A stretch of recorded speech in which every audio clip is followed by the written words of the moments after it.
Alrighty, everybody, what is up? I'm back with another day of Spyro gaming. I hope you guys are excited. I am too. It's my first day back after a 2-day break, so hype up for another grind incoming here. I'll tell you guys all about my little break that I took here in just a moment as people start to file in. But first, what do you say we crank up the Spyro jams and change my color? Actually, let's head over to I never know where to go. Let's go High Caves. No, where should we practice? Let's go Dark Hollow because Piggy. No, let's go Wizard Peak because there's that strat. There's an ancient 4-year-old strat that Laura found that I never practiced. So now I'm gonna, 4 years later, I'm gonna practice it finally. So yeah, welcome everybody. What's up, Kin? What's up, Robert, Jesse, and everybody? So TV's a little quiet. Turn this bitch up. I turned it down because I was recording for a video yesterday. How's this sound? I'll leave the remote over here. But so yeah, yesterday I was gonna just warm up this level here real quick, and like I said, don't forget to change the color. Very important. Do this and do this. Let's go. Let's get a color that matches with this level nicely. Candy. I like candy. Let's do that. Let's do pink. Let's do jade. Oh yeah. Oh my god. Oh, that is beautiful actually. That's a nice combo right there. What do you guys think? Vibes. In the moonlight. Look at that. What's up, Danae? Finally over the flu. Hey, it's great to have you here. I'm glad you're better. What's up, Luminescent? Thank you for the good luck. So yeah, I was offline the last 2 days. 2 days ago, I was just feeling depressed when I woke up. It was just one of those days where I was just feeling like I was just feeling out of it. I'm not really sure why, but you know, some days are just like that, and I just knew if I'd streamed that day, I was like, it was not going to be a good time. It was, at best, it would have been me just quietly playing the game, like begrudgingly putting down like no resets. It's like, nah, dude, I don't need to do that. I don't need to do that shit, so I just took a day off. That was the day before yesterday. And then in typical, I guess, content creator fashion, I was like, well, I took a day off yesterday, might as well take a day off today. That was me yesterday, rather. I was like, well, I might as well take a second. I'm liking this whole not streaming every day thing, you know, I get like that. But it worked out because yesterday I ended up finishing the entire voiceover for my next video, which I am still looking for an editor if someone wants to help me match up clips to my, you know, to the story that I tell of the hard 120% speedway mod. I have the whole playthrough posted on YouTube, but I'm making a video for the main channel. So if anyone wants to help me with that, feel free to hit me with the DM on Discord. That would be great. I still have to do some stuff with the voice, so I have to go back through it and put music and then hopefully send it out to someone who wants to help, you know, just paste the clips in and then I can finish the rest. So yeah, that's what I did yesterday. Did that whole voiceover. I've also been playing, of course, a bunch of RuneScape lately, been banging out the mahogany homes. I kind of took a little bit of a break from Miss Pac-Man. On my depressed day, like day before yesterday, I was like, fuck, dude, I remember this distinct feeling of like, dude, I need to get out of the house. I need to get out of the apartment because I'm just like irritable. I was like, I need to just get out of here and just like be by myself out in the world for a while. And I decided, of course, to go to the brewery and play Miss Pac-Man. And bro, I picked like the worst time to go and fucking play Pac-Man. It was like a Saturday afternoon. And dude, I swear to God, every family in the world was at this brewery. It was like a parking lot full of families. So I go into the arcade area, and literally right next to the Miss Pac-Man machine, there's like a foosball table. There's all sorts of like little machines and stuff. And bro, these kids, there must have been like 8 kids there yelling at the top of their lungs like, oh my god, fuck you! Oh! You know, like just full on like crackhead, like sugar hopped up on Coca-Cola and chicken tenders, like, oh my gosh. So I was trying to play Miss Pac-Man, slightly hungover, kind of depressed. I put on my fucking video camera that I've been videotaping myself doing it. Oh my god, and all you could hear on these recordings is just kids yelling at the top of their lungs right next to me. I was like, holy fuck. But yeah, so but needless to say, I've been playing a lot of Pac-Man lately, but I have not beaten my high score of 200,000 points yet. So I'm waiting, you know, I'm waiting till I do that. I know I can do it. I know I can get like 300 if I'm like really gaming. But, yeah, I mean, it just has yet to happen for one reason or another.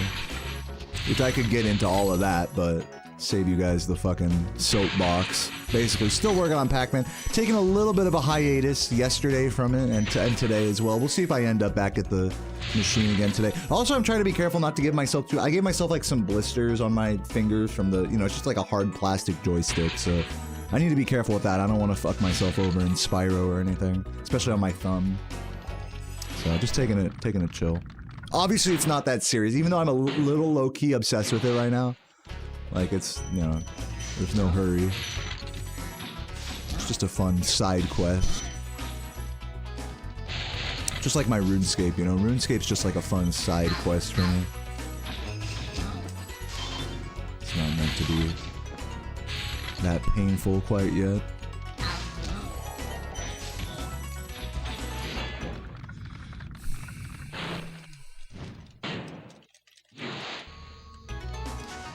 Yeah, right, Chris? No, that's literally gonna be it. Like, get like 5 or more, like, sub 10-year-old kids at, like, a restaurant, like, gaming area, and it's just gonna be pure yelling. It's just gonna be pure, like, it's like a schoolyard at recess.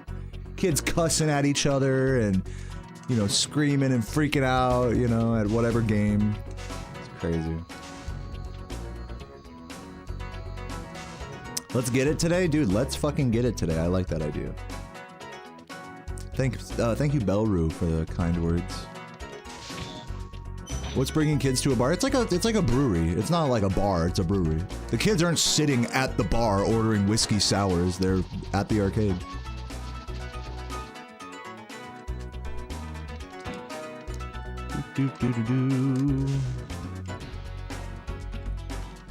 Your car wouldn't crank up, your mom fixed it. Congrats.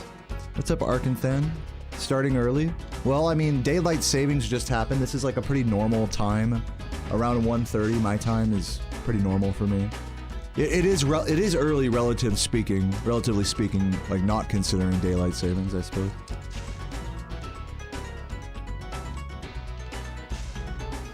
All right, well, let me head back up this way. I need to work on this strat that I was talking about earlier. Just running around aimlessly here. We need to actually practice some shit. So what I'm gonna do is make a save state right here. And then we'll do this movement. Actually, I'll make the save state like right here. So that way I can do it from, get this part. Okay, that was great. What the fuck was that? And it didn't even save there. Okay, whatever. I'll just do the whole thing. That's fine. Everything's fine. That's so cucked. Alright, and so now I gotta go left here, grab these two, and then somehow grab those two blues. So that's what we're working on. I'm gonna try making the save state here again. Should work, right? Yeah, there we go. I don't know what the fuck. Game was being a hoe.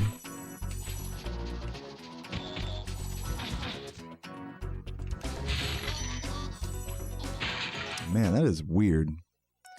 New movement strat. This is a 4-year-old strategy that Laura came up with that no one has implemented yet. They're just forgotten with time. But someone was in my YouTube comments, shoutouts to whoever that was, I forgot your username, but someone was in my YouTube comments recently and mentioned this strat to me since I pointed it out on my 3-year-old tutorial of this level. My breakdown of this level. They're like, hey, like, what's the deal with this strat? I'm like, I don't know, I'm gonna take a look at it. So far, it's not going well. Have I seen the Marshmallow Murder video by Dane Bow? No. Please don't tell me about it. Oh my god, okay, hold on. So I have to, like, get this on my way over, right? I have to somehow get that, metal chest. What's up, Vivian? Thank you for the good luck, great to see you. Yeah, like that. And then somehow grabbing the other blue, because I didn't grab that, yeah, that missed them all, basically.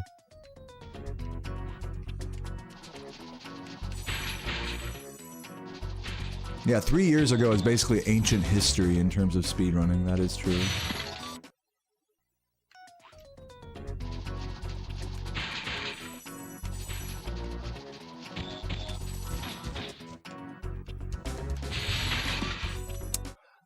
It's hard to get that metal. You have to really aim left on, but still hit the metal box there to get the 2 blues. This has to be doable. Nope.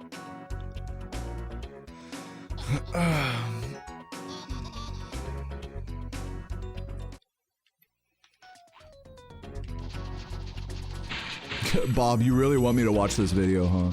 I'm not gonna do it. You can't make me do it. I guarantee you, in the next 10 minutes, I'm gonna forget that video even. I don't even remember what it's called. I'm sorry, Bob. I'm just not on your level. My bad. Have this beer? Now you're talking. What's up, Barry? How's it going, Enchanted?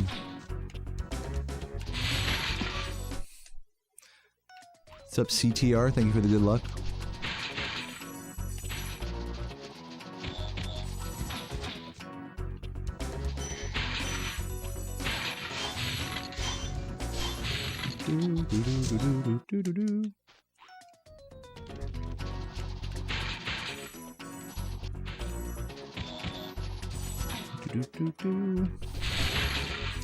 Dude, how? Like, how does Laura fucking do it? Why is she so perfect? Oh my god, classic. Almost homeless sushi, man, that sounds pretty good. Sounds not bad at all. That's tough. Is this the only part where you grab gems through a wall? Yeah, pretty much. Because it only works with supercharge. Like, look, this works with supercharge, right? Grab those through the wall. And then see, there's like one more blue back there. No matter how hard I try, I cannot grab that blue through the wall. So like, there's no other spot where you need to grab gems through a wall and there's supercharge, you know? That's like a very specific circumstance.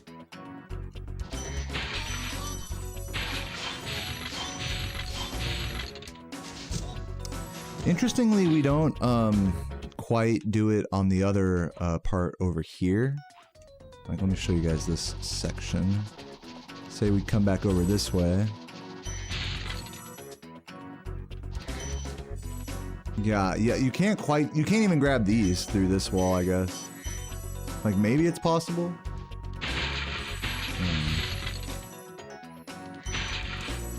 I'm gonna go work on the, on some boost jumps. Now that I've warmed up a little, let's go work on, Artisan's Home and Dark Hollow boosts. Because those have been all the rage lately.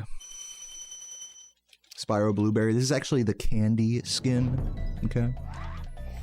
But yeah, very, very vibey. What's up, Alex? What's up, Makipuro? Okay, make a save state. And with this, so the way Daze explains it is stay low, stop, and just work on this. You should get a, as Daze says, you should get a flop here.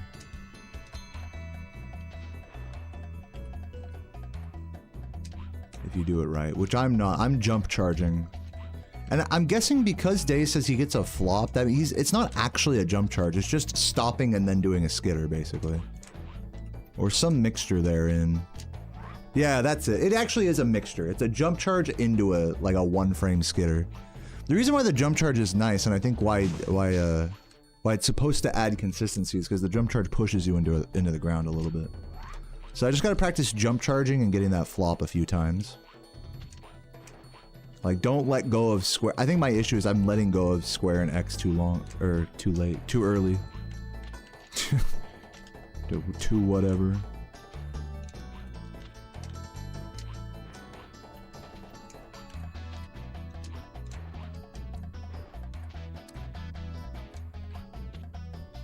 Gotta go. See you later, Chief.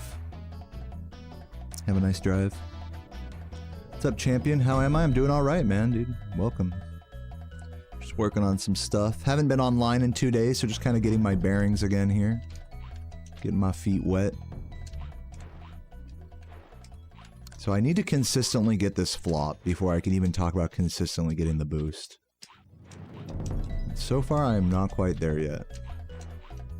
Try from a little further up, like right here. There we go, that's a good one. What's up, Swing Dingo?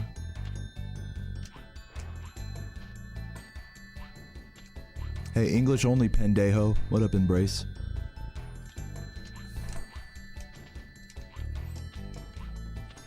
Speedrunning peaked. I hear that that opinion. I don't know if this is what you meant to say, but that speedrunning has like seen its glory days, and now it's like kind of like speedrunning is, the culture of speedrunning is dead compared to what it once was, like, you know, a decade ago. I hear that opinion sometimes. Does anyone here actually think that? I'm not trying to make fun. I'm like curious what you guys' thoughts on that. Anyone who's been watching speedruns for a long time. I know maybe not many people here have been watching speedruns that long, but do you feel that speedrunning is dead in one way or another? There we go, that's good.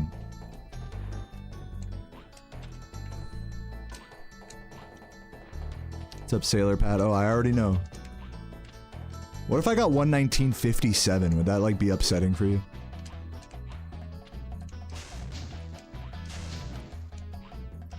Depends on the game. I think that's a level-headed take. Like, some games actually are like more dead than others, for sure. You think it's slowed down? Like, how is it slowed down, like speedrunning? Again, I'm not trying to make fun. I'm just kind of curious about that attitude.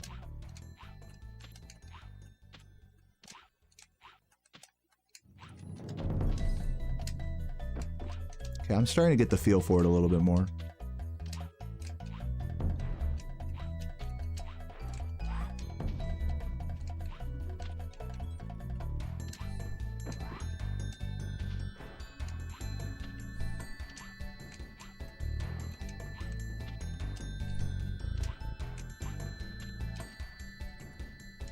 What's an example of a game that I think is dead speedrun? Dude, I have no idea.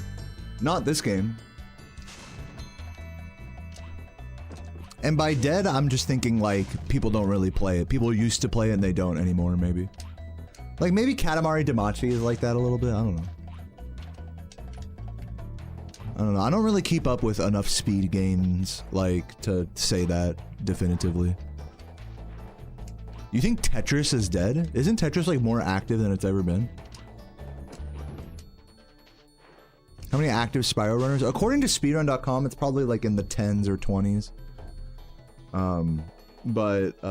In my opinion, yeah, it's like at any one given moment of the original trilogy, or let's just say of this game, there's like maybe a dozen like active runners that like will go live on Twitch like every now and again.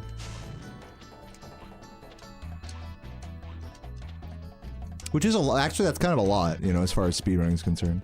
What's up, oh so darling? Great to see you. And thank you for the good luck.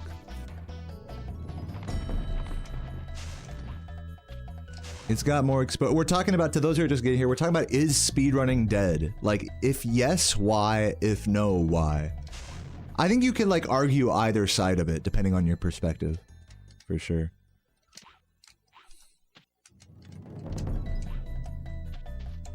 Crash Bandicoot is definitely a less active speedrunning series. There's definitely been more eras of activity and less, you know, in those games. But again, I'm not like that clued into it, so I can't really say much more than that.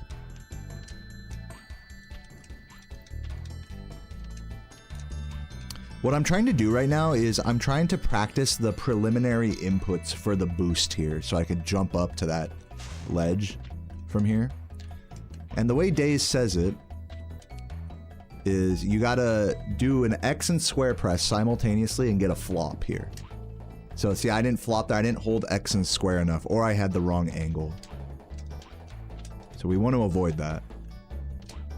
We want a flop. Like that. That's what we want. That's holding it too long.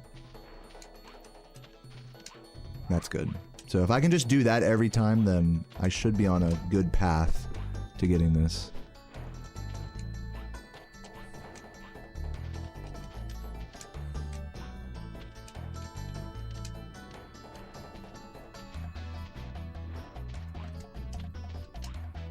He's tripping off the hill? Yeah, basically.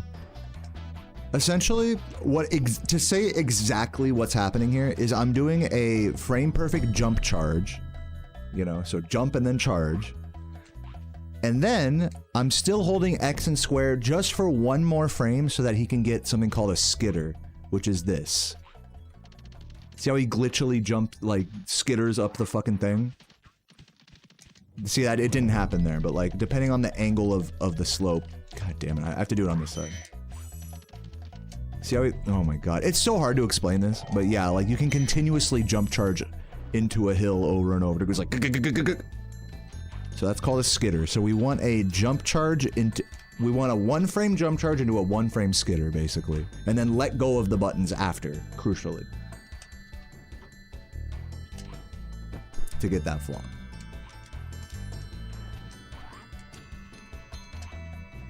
So if we can just get that every time, it's not like it sounds it is a little precise, but you know, if Days can do it consistent, then so can I. See, look, I'm getting better at it. Now we're getting it. Let me do it from a little lower, like how he does it. See, I'm figuring it out.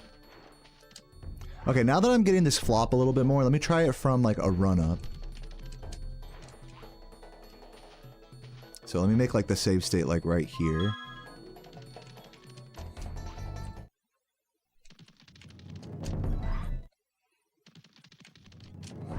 That's good. We just want to do that a few times.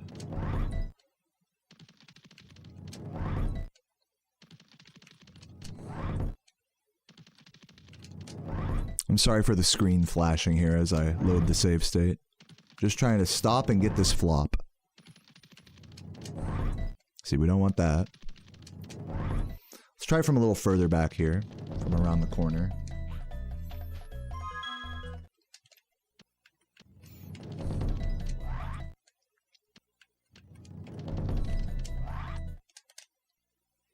What's up, Almighty Simon? Are you reenacting these guys? Ah. What's my perspective, considering I'm one of the top runners? Do I feel the community is active right now? Yeah, I've always felt that the Spyro speedrunning is like one of the most active speed games, actually. And it's something that you don't even have to take my word for it. You can just go on speedrun.com and you can see there's actually a list, I think, on the front page of like most active games.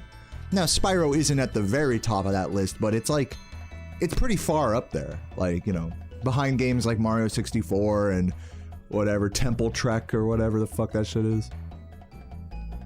Trackmania, you know, other games. So yeah, oh, fucking elbowed my coffee table. Good thing my coffee didn't spill. Hey, cheers everybody. That reminds me.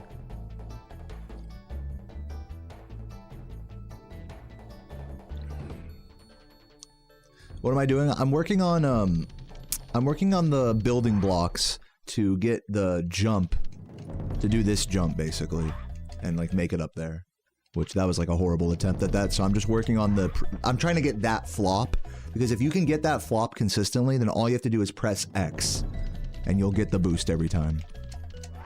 So see, I didn't get the flop, so that's what I'm working on.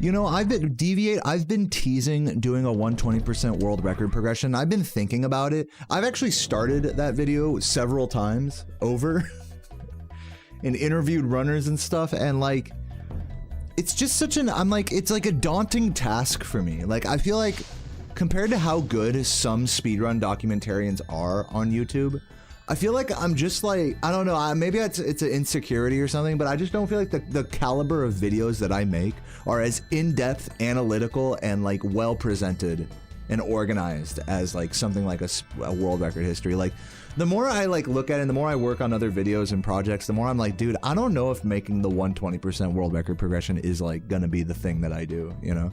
If I did it and like made a good video, even by my standards, I'm sure people would love it and I shouldn't overthink it and just do it. But it's just a hard like task for me to do that, you know? I was just thinking about that on my walk today. Like I've had to, like I said, I've had to stop and restart that video several times over the last year. And I don't know, it's like, I guess I'm just like not that kind of YouTuber, low key, like, it's, even though it'd be great for my channel and my audience would love like and you know, the world needs, in my opinion, a 120% world record progression. I wish, part of me wishes that somebody else would step up and like, and just do it, you know, so that way I don't have to.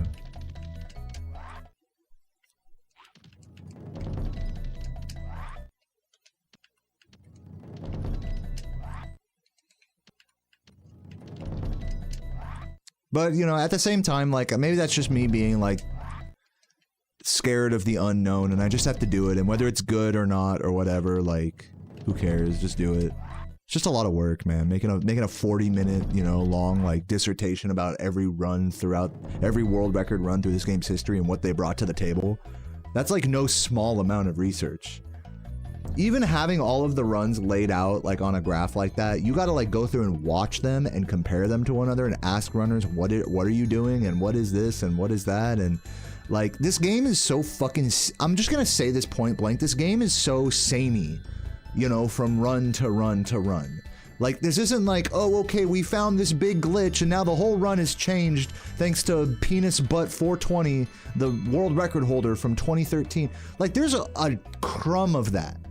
But it's mostly just runners just getting slowly better execution over time, and it's hard for me to like say that, you know, without it being like, okay, well, I mean, here's a run that's slightly less shitty. You know, I have to be like, okay, well, all right, now he's implementing this and now this strategy, but it's hard to do that with this game because even back in 2013, the routes were very similar to what it was now. I mean, like, yes, there are small differences and attitude changes and runners and dedication and all that, and it's just a lot to try to, like, it's just hard to clarify, like, what's different from run to run, like, straight up. You know, and so it takes a lot of research for me to like really pin that down and to like, you know, I don't know. So it's a huge, like for me, it's like maybe I'm making it more than it needs to be in my head. The 120 world record progression video, I mean, but it's just a hard one. It's a hard one to make for me. It's just genuinely so much like research. Like most of my videos, I can just bang out like a voiceover in a day or two and then start working on editing and stuff like that. Not with this video. This video, I have to like really go section by section, runner by runner, and like give the whole lowdown about their approach to the game and the whole, you know, it's just a lot. It's more research than I'm used to doing with my videos. To the point where it's like kind of daunting and like I'm not sure if I can do it, low key.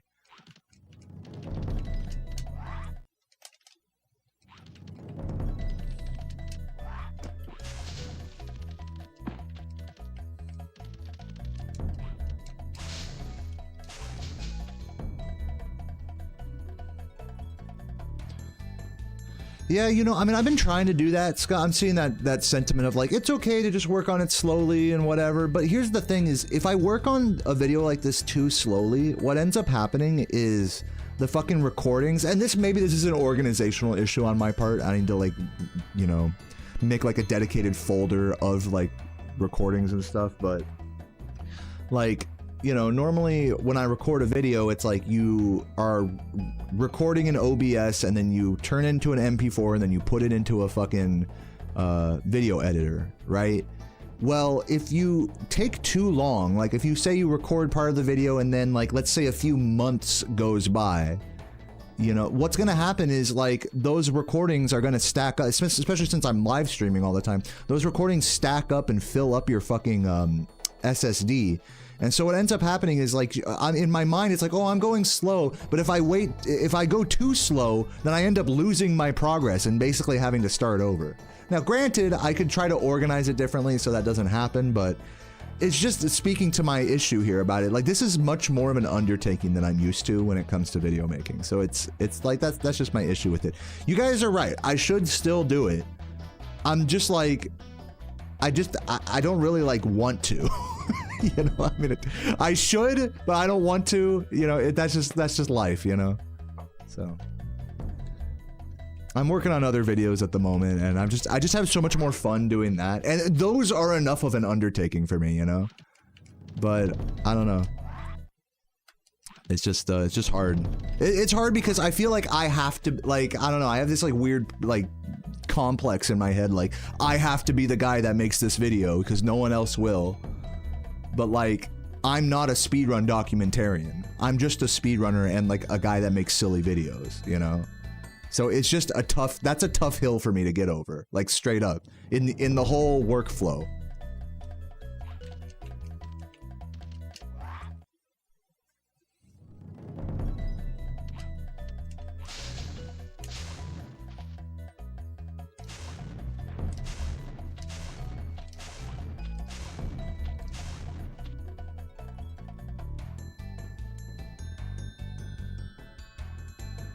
Like, it would be the type, I would love to just like work on it side by side with someone, you know, like somebody helping me with script writing and all that stuff. I tried to get Flazuki to kind of help me out with that, but it's just like, it just wasn't happening. And it's like if you want it done, you know, you just got to do it yourself, you know. And so that's how it is. You guys are being very encouraging, but I just like wanted to share my honest feel since it got brought up. I want to mention that, like, I have made 0 progress on the 120% world record progression. I don't know when I'm going to, like, reboot that project again for, like, the 3rd time. It's just, like, it's something that is kind of a thorn in my side at the moment, to be honest. I'm not saying I'll never do it or whatever. It's just, I just got to level with you guys about that. But in other news, I mean, I made a whole 22-minute voiceover for the hard mod story, which I hope people like. I mean, I don't know, who cares, dude? I'm just gonna fucking work on this strat here and move on. It's tiring just talking about this stuff.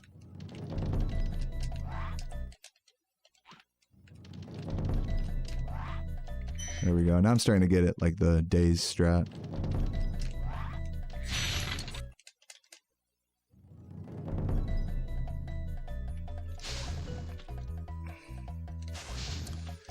Yeah, Wampus, I mean, sure. Like, I'll hit you up if what I probably need to do is probably, like you said, is I need to work on scripting, and then I'll send, like, a script your way, and I don't know, like, if you, like, know anything about the world record history of this game at all, but I guess you can help me with that.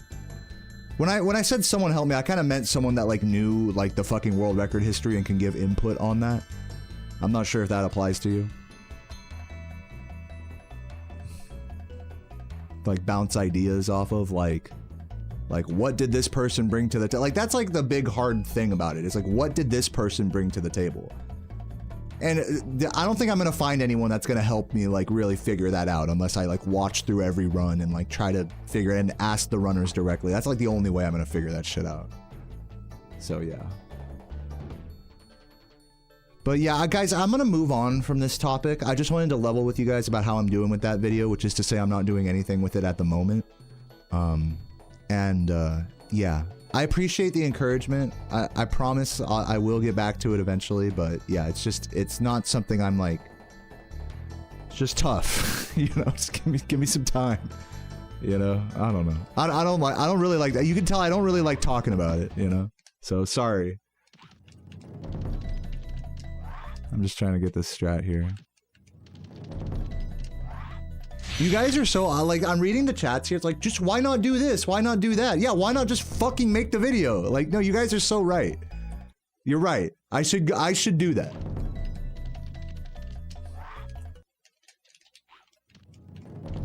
What's up, Bradley? Thank you for the resub. Appreciate that. It's good to see you. J Flow with the Prime. Thank you for that, J Flow. It's fine. Can't hear shit. One sec.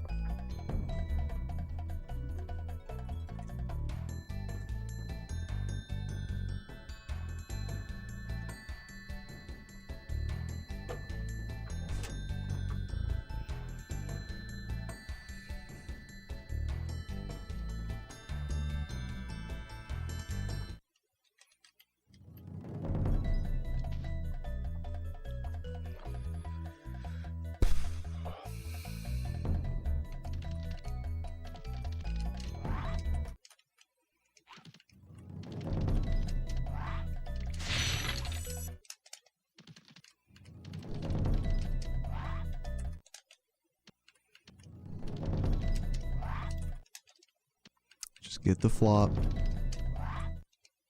Get it from lower now. What's up, Disneyland?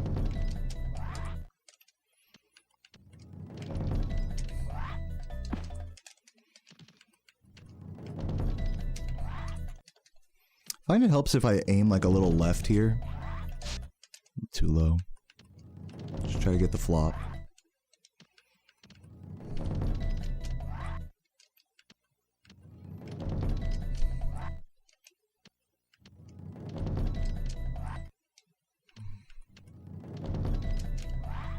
Of course, like, that one would not have worked. Like, the moment I start actually going for the jump, I just stopped actually getting the flop, and then when I start going for the flop, I get the flop, you know? It's just excellent. I'm just great. There we go. That was better. Now I just gotta commit. Nope. Nope. Now I have to, like, when I'm doing that, I have to flame charge the box now. To get it, like, fully Days style. This is so fucking hard. I can't believe this is, like, easy for Days. You gotta believe it. You gotta believe it. Some hard shit is just, like, no problem for some people. It's not only is it no problem for him, he's, like, offended that other people are struggling with this. It's hilarious. But not to speak too much shit or anything. You know, honestly, like, Days deserves more credit, you know. He's been, like, you know, putting his foot down about this strat because people aren't doing it right. And everyone's just kind of, like, making fun of him for it. Including me. And he deserves, like, the credit, you know, like, hey. He's totally within his right, you know, to talk shit on. I mean, we're the dumbass. Like, let's be so real. I'm a dumbass. And everyone making fun of Days for being so adamant about this strat being viable for runs, even though he doesn't do runs himself. Like, anyone who talks shit on him for that, fuck you. Like, literally fuck everybody that plays this game. Including Days. Fuck all of us. People get so, like, I noticed this, like, and I'm guilty of this too. People get so emotionally involved with this shit for over a fucking 1 second time save. Get over it. Do it or don't. Do it and be epic, or don't do it and be a bitch and just accept it. It's like people, it's like we don't want to accept one way or another.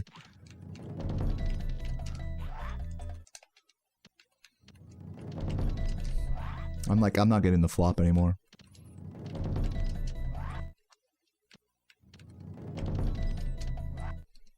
But yeah, this has been talk about a thorn in my side. This strat has been frustrating me for a while.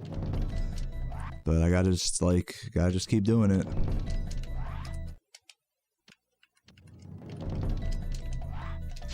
There we go.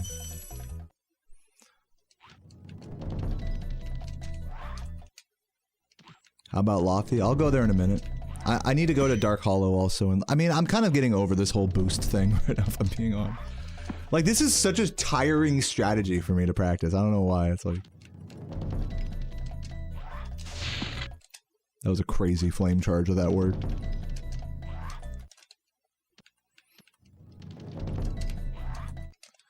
I think I'm supposed to do it with neutral thumbstick. If I hold up, then I kind of like overshoot the spot.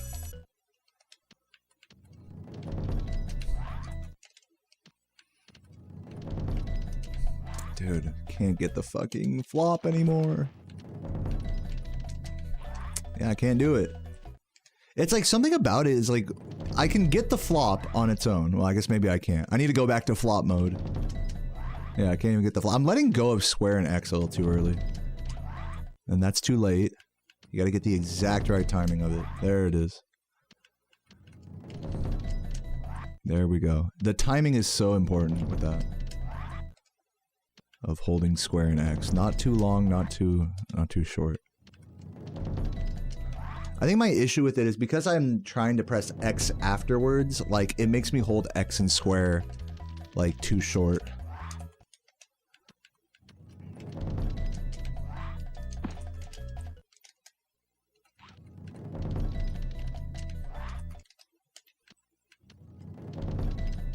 Negligible time save. Thank you for the input.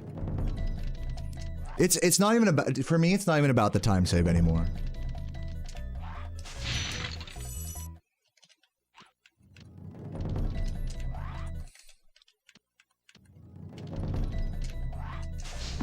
This is like, for me, it's like I want to prove to myself and to Daze and to everyone else who watches me that, like, I can overcome this, like, mental struggle right now with this strategy. Not that anyone really cares that much except for me, but it's like, that's like on the level, the ego trip I'm on with this trick now. Like, I don't even care about the time save anymore, honestly.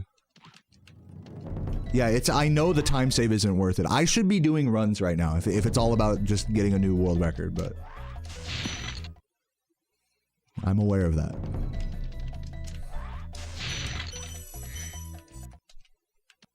What's up, Beard? Man, I'm pissed. After talking about the 120 record progression and working on this, I'm like, no, I'm in a bad mood. I'm gonna just say it. Fucking barely been live for 40 minutes. I'm already losing it.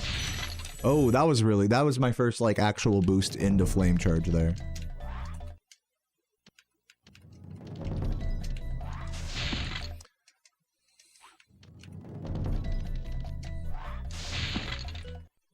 Do it from the jump further back? Okay.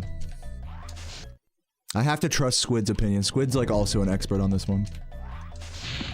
Like, from there, you're saying? Why bad mood? Because you're here. No, I'm just kidding. Because I'm a bitch, basically. Hope that helps.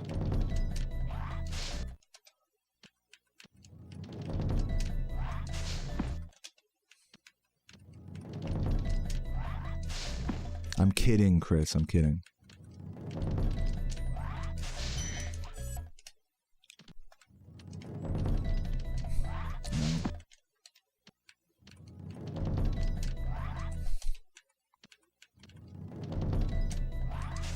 There we go. That's like further back, like Squid was saying.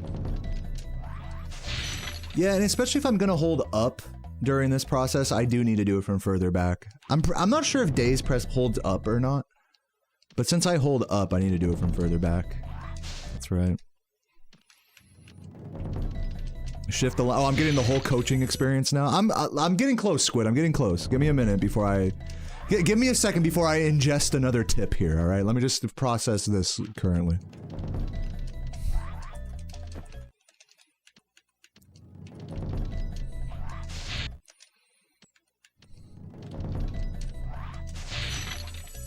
Missed the red, but that was better.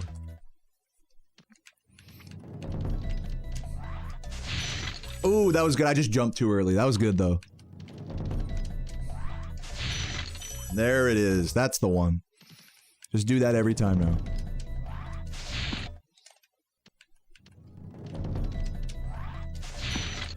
That could have worked. Beauty.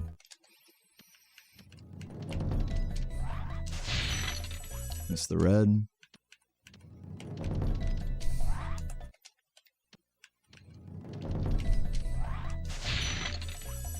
Did that miss the red, really? Wow. We were watching a video, the guy said he hopes a couple... What are you talking about? Oh, you're talking to someone else, my bad. Talking about Tomb Raider? Cool. You're having a great day. I'm glad to hear that, Megan. I hope you guys are all having a great day. may be in a bit of a sour mood here, trying to figure out this fucking trick, but that's speedrunning for you. There we go. I'm getting closer with it now. Perfect maneuver.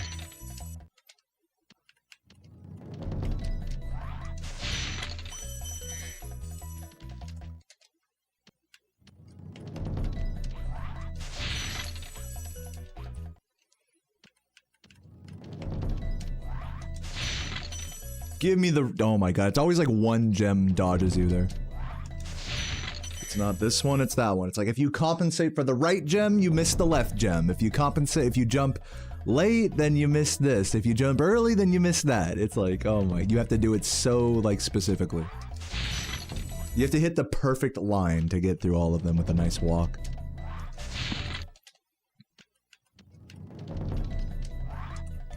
It's just one of those tricks that if you're 1 second behind and I'll get it back and sell. Yeah, sure. Yeah. Definitely. No, as I said earlier, it's like, yes, this is a cool little time save. It saves like 1 or 2 seconds. We'll say 2 seconds it saves. But you know, for me, it's like I've been battling with this trick for so long now. And like going back and forth with Daze and watching Daze and Squid like talk about shit like this on the Discord, and people getting kind of heated, you know, back and forth about like Daze especially getting heated, like why don't people just do it right, you know, that whole deal. And so yeah, it's like much more than just a 2 second time save to me now. This is like very much a I guess you could say like an ego battle. But it's like if I can prove to myself that I can like overcome all of that like mental struggle and like get good at this trick like Daze is, and do it in runs like he's not, then that's pretty fucking epic, honestly.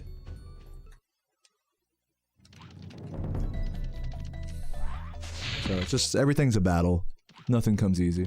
What's up, Hurorama? Thank you for the 9 months and for the good luck. I appreciate that.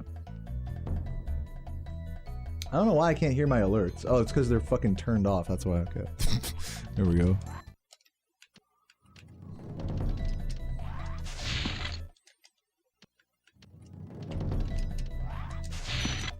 Do it from a little low. There we go, nice. Oh yeah, speaking of merch, shoutouts to they didn't leave their name in the name section, but shoutouts to somebody who bought the t-shirt a couple days ago. Thank you for that. Offline. I always get merch purchases like offline. So thank you to people who are just lurking and just randomly decide to buy a shirt or whatever. If that's you, I love you. What's up, Michael?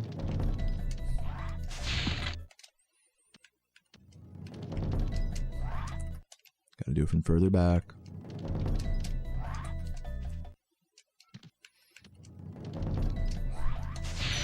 Yes.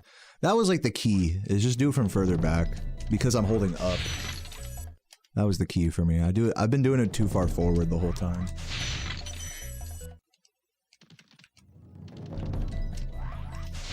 Ugh, man, that should have worked. Yeah, come on.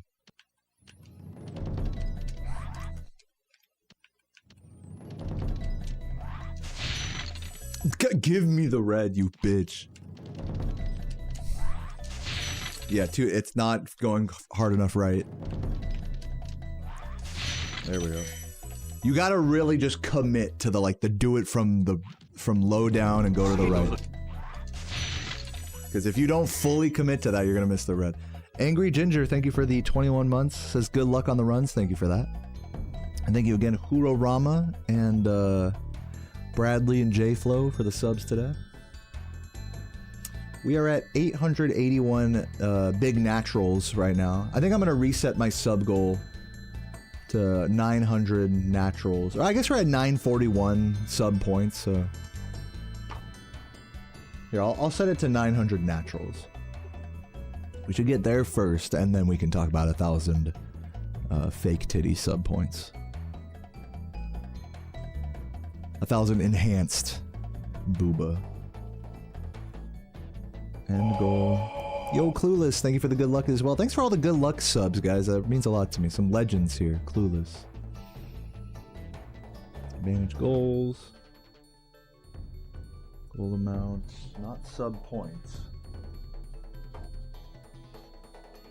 Wait, does it only do it for sub? Oh no, it should be total subs.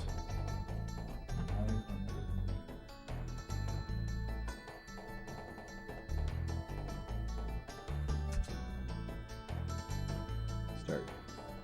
Okay, there we go. We're only 19 subs away. If we actually get 19 more subs today, I'll be blown away. What's up, Jester?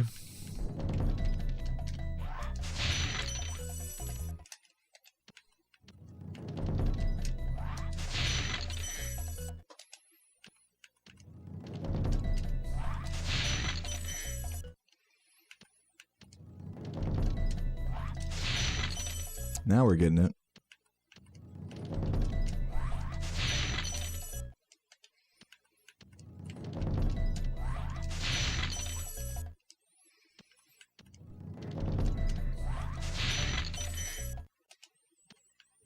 Why is Spyro green and pink? Because I'm playing a hacked practice version of the game right now.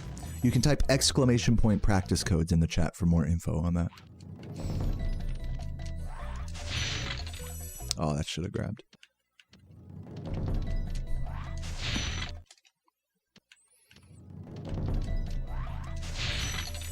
Nice. Now we're getting it. I think I'm figuring it out, guys. Like, low-key.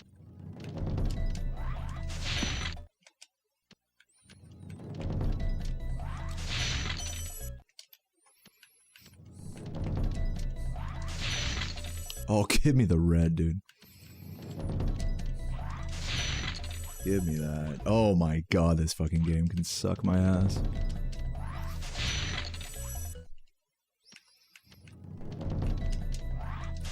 Yeah, too late on that.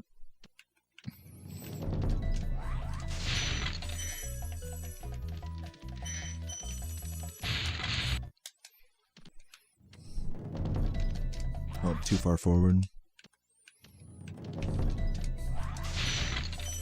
Kind of like that strat of using these two flowers to line it up.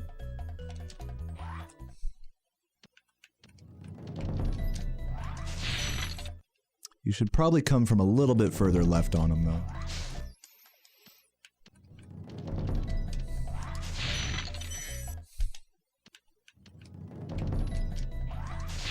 Like, if you take a really inside line, then you want to use those two flowers. If you go a little wider, then you want to go kind of further left. Yeah, are you seeing that, Ermangeel? I do that, not just here, but in other parts of the game as well. Like, sit up in the fucking chair to, like, get the jump. Yeah, it is a valid technique. World record holder approved. This strat is not new. No. New for me, we'll say.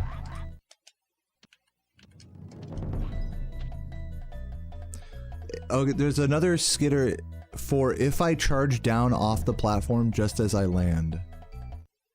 Like, so after I'm already on the gem platform. Where do you mean? Like here? Like on the platform? Or you mean like right there, like on the ground?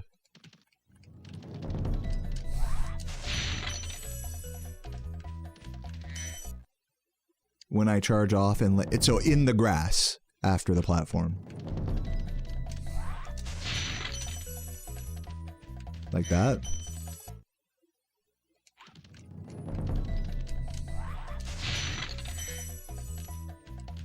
Am I understanding what you're saying correct? Wouldn't it, now holographic, if we're gonna fucking pull strings about that, wouldn't it technically be a faster acceleration out of neutral, out of a walk?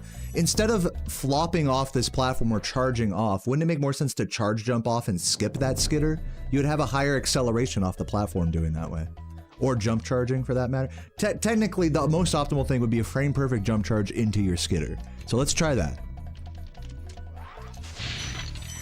Like do that, right? That would be the technically, like, task thing to do. But, like, in runs, like, I think there's some validity, just, like, get the gems and then charge jump off would also make sense, you know?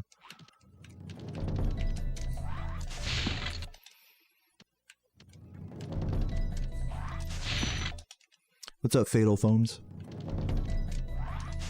Oh my god, I'm doing it from too far forward now.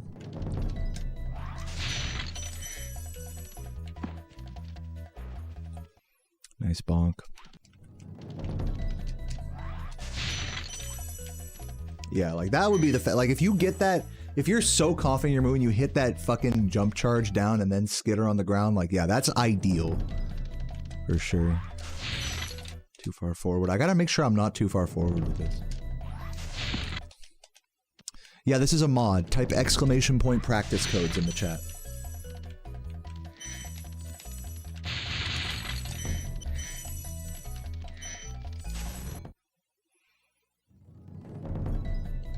Well, I mean, think about it this way, Holographic. I mean, like, and I think you already know this, is that charging from a walk, or charging from a standstill, we'll say in this case charging from a walk, is going to be slower than charge jumping from a walk, which is going to be slower than doing a frame-perfect jump charge from a walk. Which is the same thing that applies to a standstill. Now, since we're talking about an edge... Since we're talking about an edge here... The literal perfect task movement is to jump charge into the corner and get flopped forward with the momentum. That would be like the fastest movement possible. Like if we're just gonna throw caution to the wind and just say what the most precise fast thing is. When you're here, you jump charge and then you get flopped and, you know, and like a forward flop like that way. That's the literal fastest possible thing there. But then, you know, we have to consider that that's almost certainly not going to happen for a human on a run. So, or I mean, that's like, it's a little too much to expect, we'll say, every time. So what might make more sense is just like a jump charge off the edge into your little skitter, or a charge jump off, which are probably like similar in terms of speed. Jump charge is nice because it allows you to kind of adjust your angle off of the platform a little bit more. I think I'll just do that. I'll just jump charge off.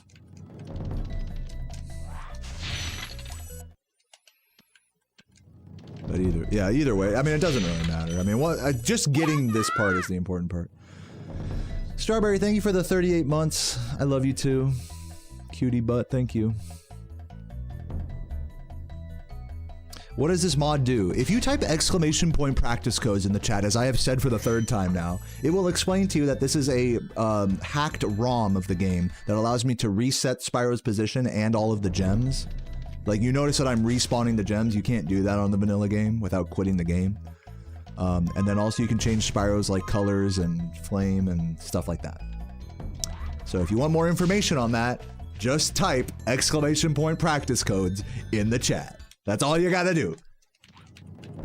And thanks for watching.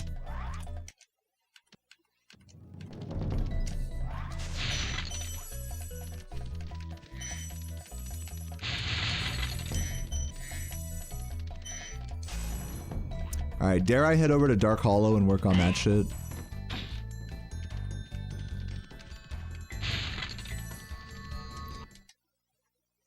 No, you're good, Dark Dragon. You're good. Thank you, Piggy. Piggy, I'm about to work on the fucking flop now. I sort of figured out the Artisans Days strat a little bit. I don't know if you were watching.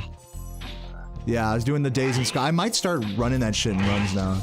Here, let me make a save state like right here so I can get all this correct now. I might need I might not get this right away. We'll see. You jump charge into that? I might need to watch a video for this. Because Piggy, you do this with just, you don't stop, you don't do it days style, you do it skitter then jump style. Like no stopped charge. No jump, like just jump charge and do that and then get up there type of thing.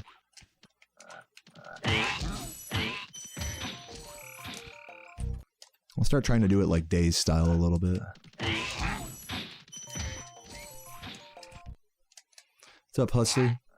Thank you for the good luck, man.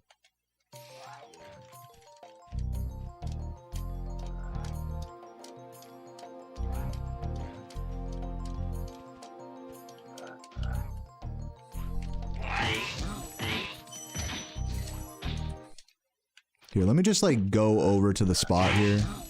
Let me just practice like, just look at it like right here. Because the floor here, it like angles up like in this spot. Like these are like two separate polygons. That would be like the Days style, which I'm starting to get a little better at. Oh, that's too much of a jump charge. Now I gotta like get this like a little closer to the edge.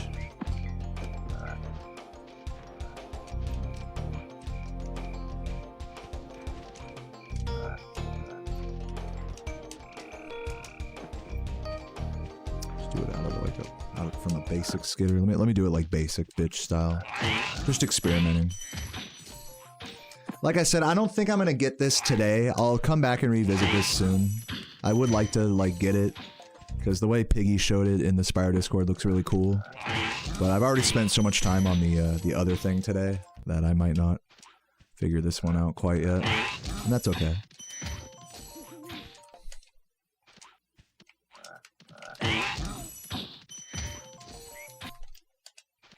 How much does this say? Like 2 seconds? Just want to get up there like once or twice.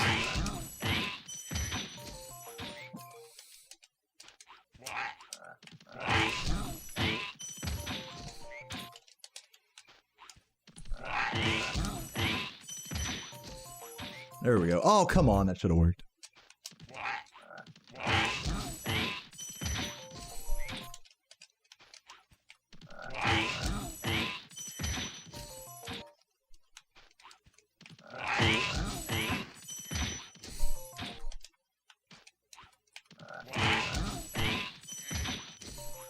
There we go. Now let's see what the rest of the route looks like.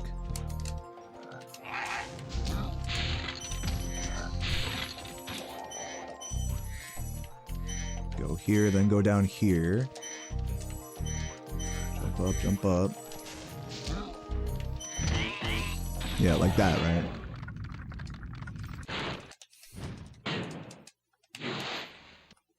Yeah, this one's definitely precise. I'm definitely not doing this in runs yet or anything. This should be up. Well, guess we're not gonna know about the cycle there. Let's try top of the level, see if I can get it once or twice, and just see how the fat guy cycle looks. Because I remember, I think Piggy or someone was saying that the cycle is weird with this. Oop. I'll just do it from here, whatever.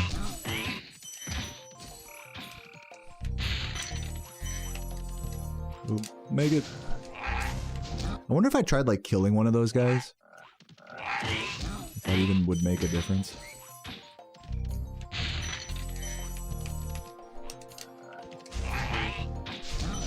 No, there's no point in that.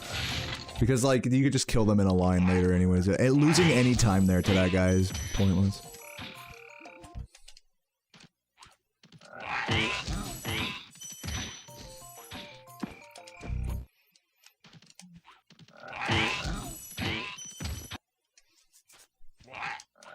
The proxy with the lamp is also doable, but I'm not sure, like, maybe Chris, does Chris do this in his IL? This used to be the like, IL strat, is to proxy off this lamp. Like, let me just see if I can do it real quick. I don't think I can get all the way to the ledge with that. It's definitely a Hail Mary to get that lamp proxy right. But you do something like that and get over. Which is definitely slower, by the way. Like, if we're just talking about, like, what's the faster thing, like, you're definitely losing a couple seconds. Compared to that, like, this just makes more sense, I think.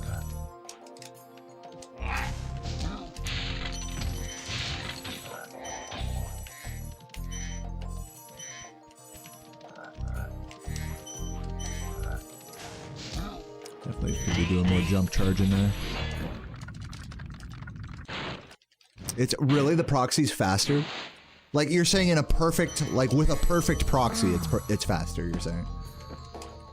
Because if you have to do any proxy where you're like kind of wall gliding at all, it doesn't seem like it would be faster.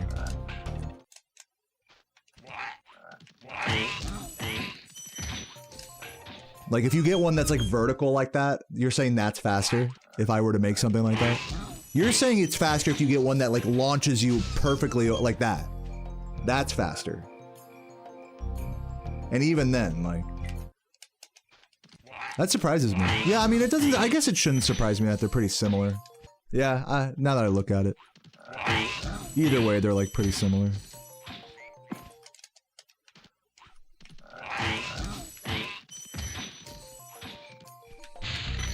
But man, that feels so much better, though. Rather than, like, praying for the proxy to work. Feels more, like, in your control. Maybe the move there is charge jump? I don't know. When grabbing that green. I'm just gonna look at this real quick.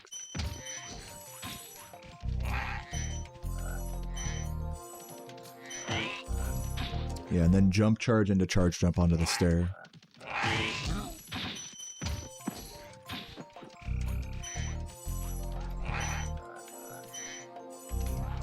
No, slow.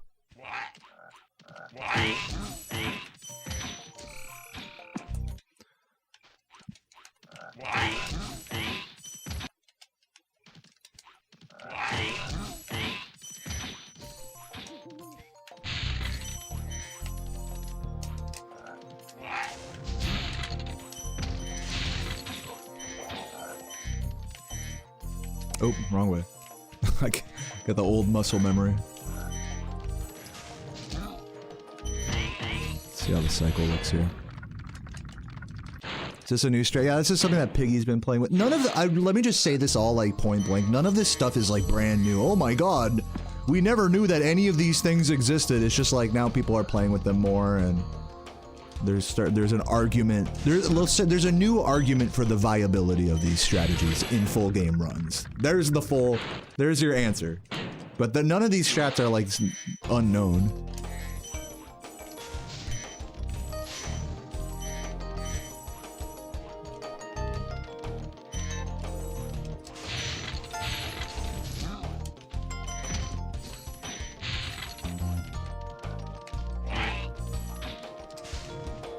Oh, and then there's this. Let me look at this part now. Just do it from, like, back here. So Squid does... I don't know if Squid's still here, but Squid, you do, like, a jump charge like that, right? You do, like, off the wall and then up. I think Smokey does, like, a different thing, right?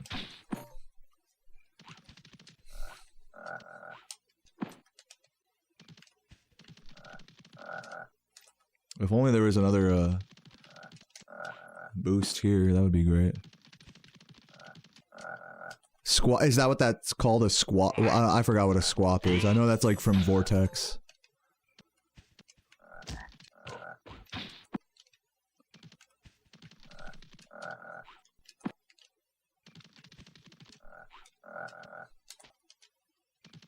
Oh, off the enemy. Yeah, killing him and flopping at the same time. So far, the best thing for me has been one of these, or like the most consistent thing. At least when I last looked at this, was to do a jock flop here, like one of those to get up, which I'm now struggling with, of course. Yeah, Smokey just does one of these. Like, ideally, you just get up there with just a fucking jump and don't overcomplicate it.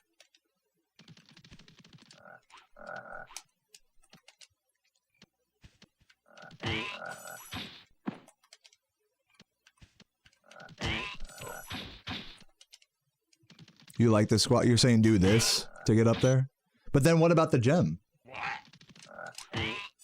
You, like, have to hope that the gem homes in. So that's, like, part of the setup. Also, he doesn't always run to the same spot every time. Or, I mean, like, depending on your movement, I guess. I'm just, like, I don't mean to cast doubt on your squap. I mean, like, if it's good, it's good, but... I definitely have my reservations about it.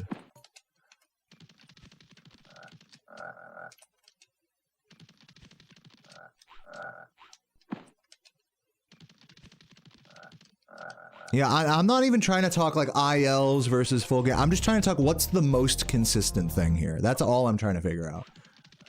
Forget about fast, or you could do it in ILs, or whatever. I'm just talking consistently fast. That's all I'm interested in.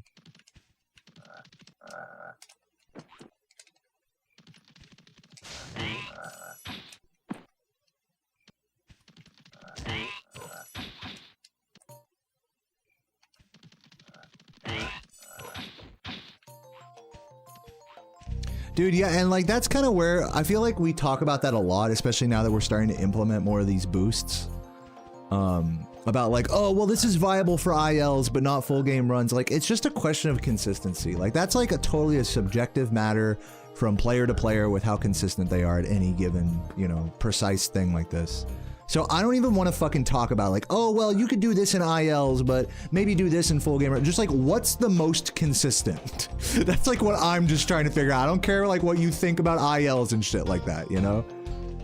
Like, that's good if, you know, if as a player, you know, for someone out there watching, you know, if as a player you're thinking with your strategies, oh, I'll do it in ILs first, then full, that's great.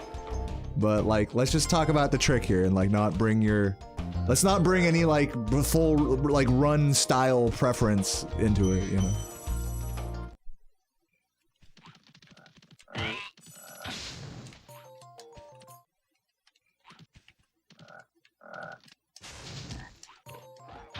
Both had some wrongdoing. Are you talking about everyone getting like on Daze's case for being so adamant about his thing being consistent and like having like an oddly emotional attachment to that?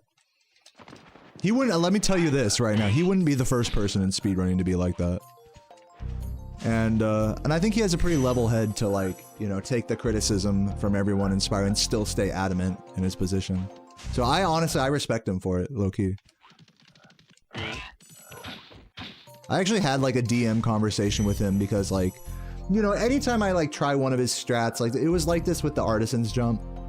Anytime I try one of his strats and it's like I'm doing it the wrong way or something, you know, he'll like make a video being like, okay, here's how you do it the right way again. And then I'm like, is this directed at me or like what's going on? Then it's like, no, but you know, but then sometimes in the description, it'll be like certain streamers out there say that this, but really, you know, so it gets to be like this like weird sub-tweety thing. So I just fucking DM'd him once and I was like, dude, are we cool? Like, well, like I'm really trying to like do it right here. You know, I'm not trying to like, you know, tell you how to do it or anything. And you know, and of course the reaction is just like, oh no, it's fine, you know, like I just want people to get it right, you know. So here I am doing that basically. Like I'm low-key, like it's so funny, like we're both kind of stupid in this way because like he's like adamantly like emotionally connected to people doing it right when the reality is most speedrunners aren't going to ever care about something like this, you know. So it's like you're getting mad about something that people don't care about basically, except for like a couple of players like myself and Piggy and Squid and stuff, which again, that's fine. I'm not trying to say that that's like stupid. I'll say it's a little stupid. I'll say it's a little stupid to get like that heated about it. But on the other side of the spectrum, I'm stupid for wanting to like, you know, get validation for like the strats that I'm doing when really it's like we're just talking about like a second here, a second there. I should be doing runs right now if I'm trying to get world record and not worrying about this stuff. But like I'm stupid for wanting validation from Daze. Daze is stupid for wanting people to be like, you know, exactly right.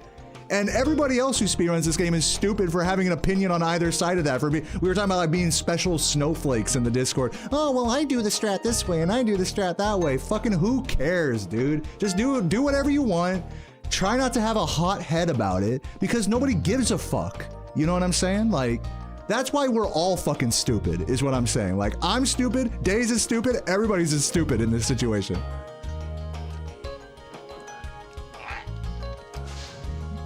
So yeah, that's like my conclusion on that whole discussion. Like, is we're all just stupid and like emotionally we're like so ego driven that it's like clouding our ability to like, just like enjoy the game and get better at it. You know? At least I'll say that for myself, you know, in relation to all of this.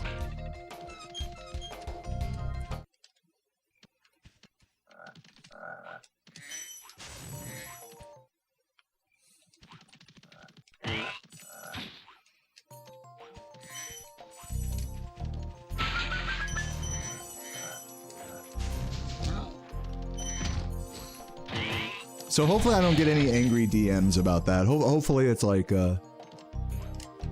hopefully my point is a respectable one that isn't too hateful. Calling everyone stupid. Let's replace the word stupid with we're all silly for being so emotionally attached to shit that really doesn't matter. That's like the TLDR. What's up, Monkey? Thank you for the 40 months. And Time Traveler with the tier 3 for 40 months as well.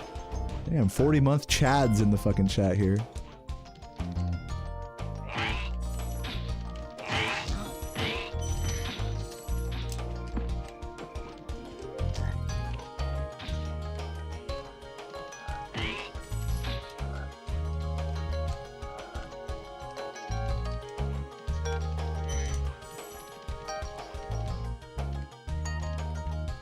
Alright, I'm gonna go pee and I think I'm gonna do some runs. I'm probably not gonna go for this strat right away, but I might go for the artisans one. It's tempting. This is definitely a tempting strat. We'll see. BRB.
You think communities need people who are perfectionists to a fault?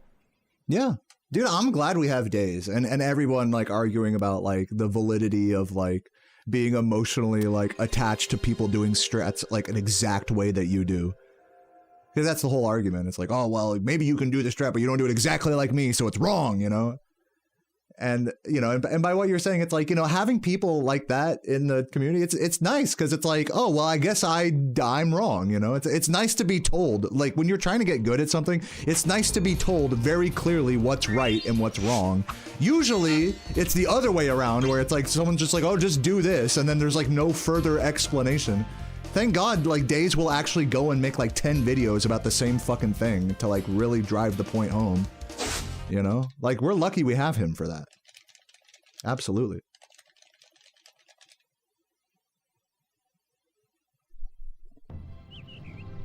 Okay, rolling. Oh, it's been peaceful. Yeah, I mean, I didn't read the whole thing about like people getting on. We're talking about how people got on Days' case about being like emotionally attached to people doing his strat a certain way. Yeah, that's what we're talking about, right? I just want to make sure I'm like understanding what you guys are discussing in regards to the Discord.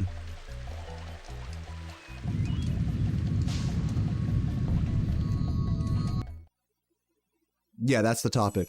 Yeah, I mean, dude, it's all good. Like, I hope Days doesn't feel like personally offended by me, or I hope nobody feels like I'm like hating on them. I used the word stupid earlier to describe like how emotionally invested we are in things that really don't matter.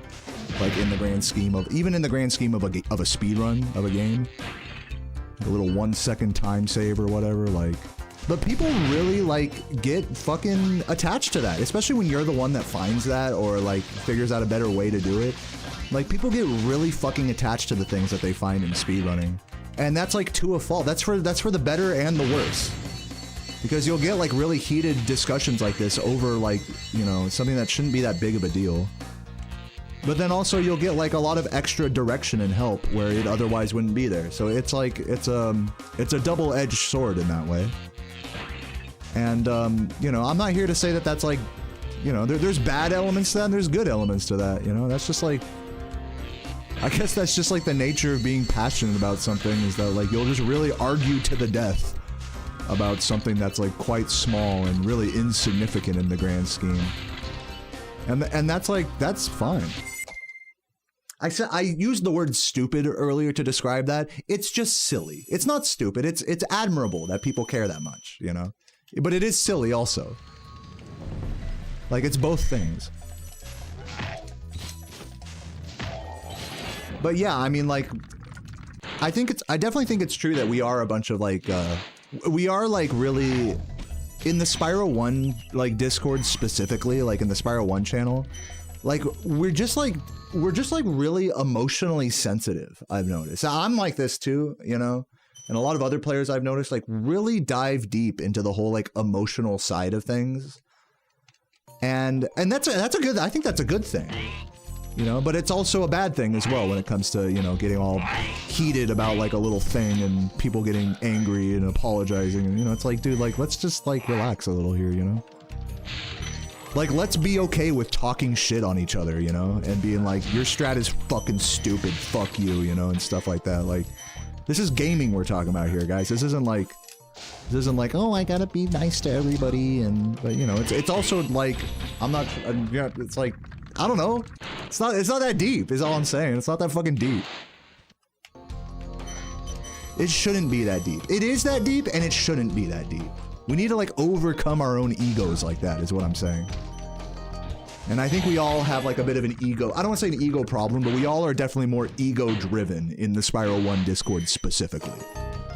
So yeah, we are all a bunch of snowflakes, for the better or worse, you know? And that's life, you know? I'm not here to hate on that. And I'm not here to praise that. I mean, there's good and bad that comes with that. And I'm just as guilty as the rest of them, you know? I'm speaking as like a fellow snowflake here.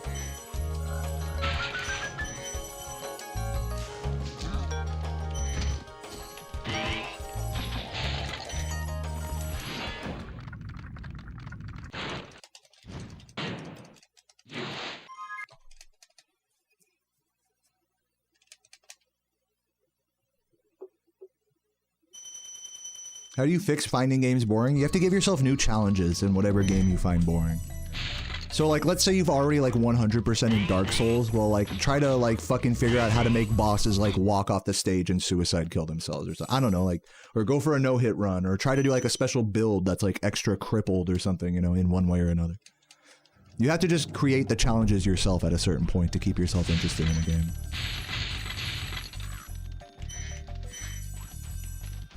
Oh my god. And that's like what speedrunning is, right? It's like it's like a self-imposed challenge that keeps the game interesting.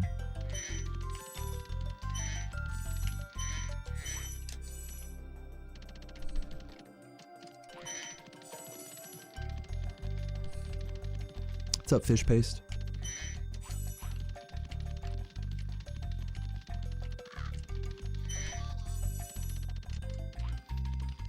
And also when it comes to like getting bored with a game, like there's nothing wrong with just putting it down and just playing another game for a while. You know, like I'm like that with Skate, EA Skate.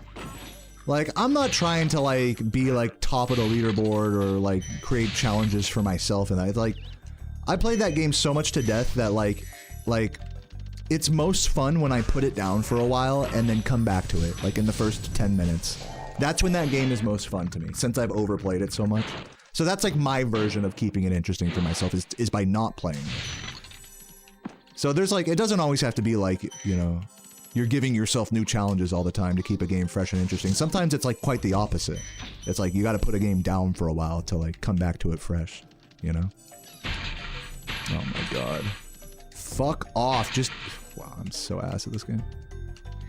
Keep it moving. What's up, Live Glove? Is sub 115 physically possible? It is physically possible, but humanly? I don't know. Humanly possible? I don't know. Currently, I'm like the only person that could humanly possibly get a sub 120 at the current moment. That could change with time. So that's where we're currently at with that. As for anything beyond that, it's all theoretically possible or not possible. So however you want to look at that is fine with me.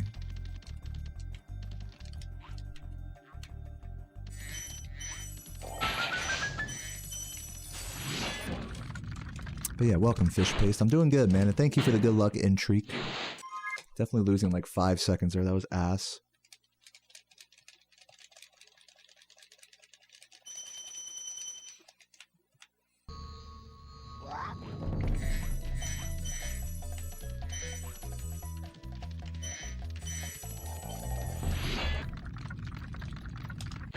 "30 seconds of routing time." What's the biggest like routing thing you're changing? Because you do the good lofty. I forgot what other. It's like bike caves you do, I believe, right?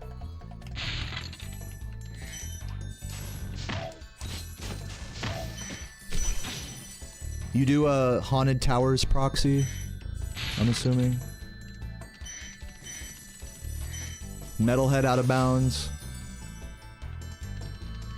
Most have been focused on bike caves. Yeah, that's good. Dreamweaver's wall glide. Yeah.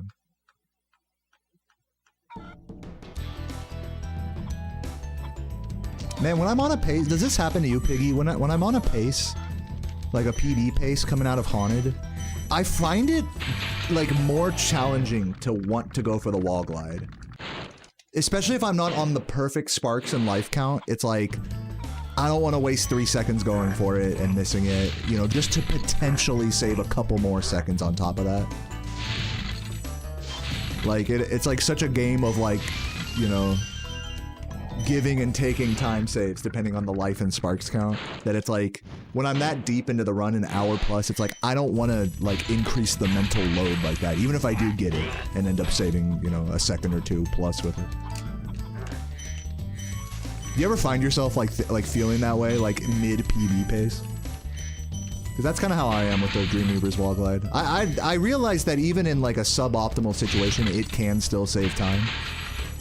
But I just find it hard to justify the mental load like that sometimes.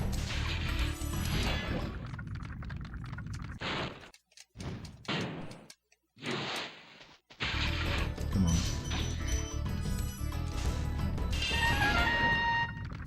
Thank you, Dr. Walker, for the, what is that, a 10-month YouTube fucking... Thanks for allowing us to watch the grind.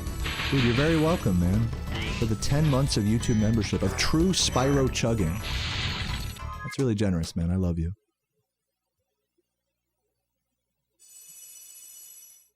Let me open up the fucking... I'm such a dumbass. I'm literally such an asshole. You know what I'm gonna do? This is gonna sound weird, but I kind of want to go back to the glide out strat here, where you exit town square and you just mash glide.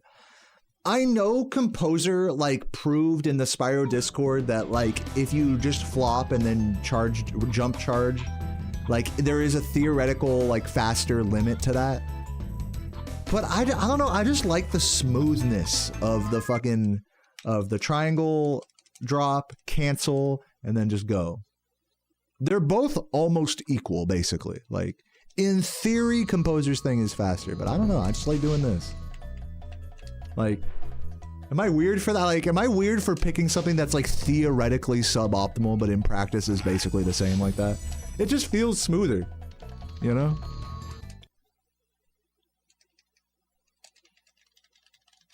What's up, Kirill? It just feels awkward to like just fucking drop, tank the fucking animation, and then make up for it by jump charging and like being hasty. It's like just do the whole thing smooth instead of like slow then fast, you know? Like,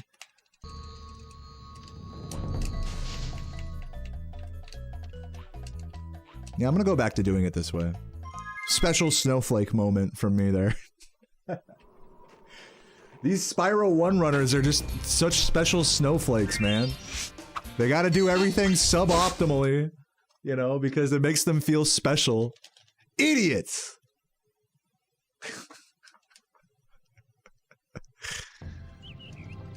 Okay, rolling. Oh, it's been peaceful.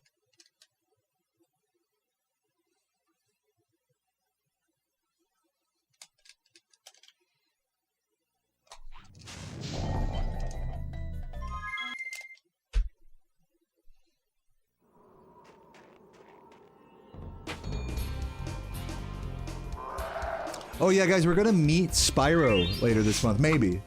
Carlos Alaquazari, the voice of Spyro in this game, is going to be at GalaxyCon, which we're going to. I'm gonna bring like a copy of Spyro for him to sign, maybe. Have him sign my titties. Okay, rolling. Oh. I'll be like, yo, Carlos, loved you in Reno 911. Did you know that I speedrun Spyro the Dragon, the game that you voiced every day? I hear your voice every day. He's gonna be like, wow, cool story, bro. Anyways, next. What's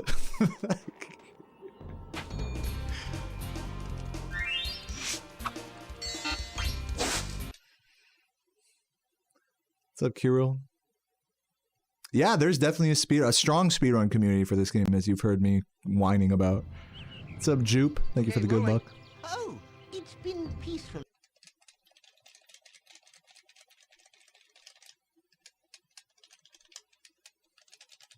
Dude, thank you, Trevor. You're a legend. It's a very sweet message. You want Taco Bell? Oh, you mean like the Taco Bell dog was Carlos, yeah.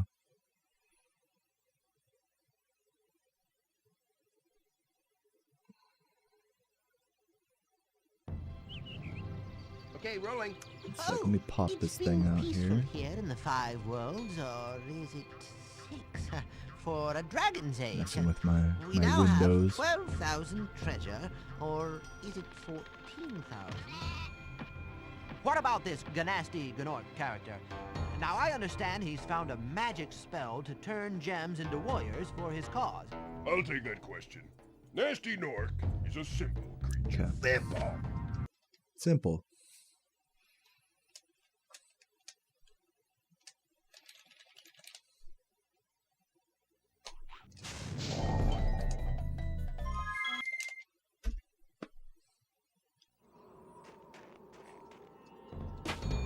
Do I have phantom movement daily with my hands in resting positions? No, I don't.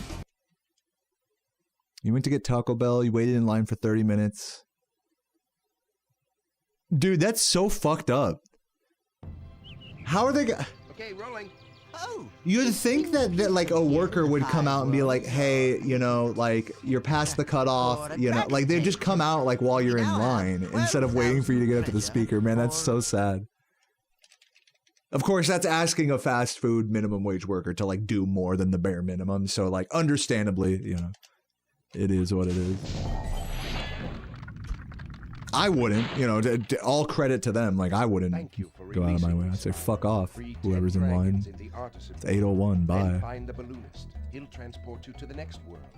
But randomly, you'll meet like food service workers that like will go the extra mile. Like that will leave. I remember going to a Taco Bell and like the fucking dude stayed open like a little bit longer than he needed to just for me, and I was like, wow, that was, thank you. Fucking.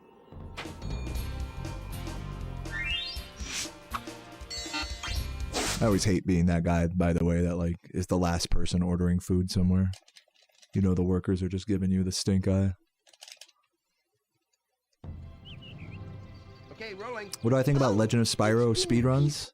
There were some girls doing runs and the games are underrated. I'm not familiar with these girls doing Legend of Spyro runs, but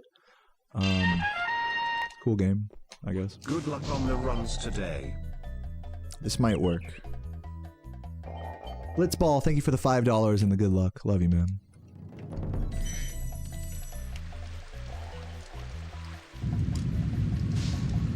Yeah, I don't really follow Spyro runs outside of the original trilogy, so I don't really have like a, you know, a big opinion about the quality of Legend of Spyro runs or anything, or Hero's Tale or any of that. ETD.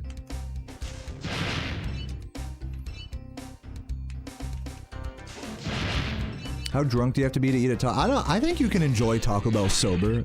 You know, there's actually, I'm gonna say this, there's nothing in this world to me that, like, I can only enjoy drunk and not sober. I don't have that experience with anything. I know that's like a thing for some people. If there's something I like drunk, like, sure, some things are even better when you're drunk, but, you know, like pizza, junk food, you know, all that sort of stuff. But those things are also delicious when you're sober as well. I think what it is when you're inebriated is you feel like the negative effects of those things, the immediate negative effects of like eating a whole bag of candy are more numbed because, you know, your nervous system or whatever is like so dulled, you know, like you're like numb in a sense to like the bad effects of like junk food specifically. But that doesn't mean junk food isn't delicious, like, without alcohol. Taco Bell is definitely in that camp of, like, I fucking love Taco Bell no matter what time of day or level of drunkenness it is.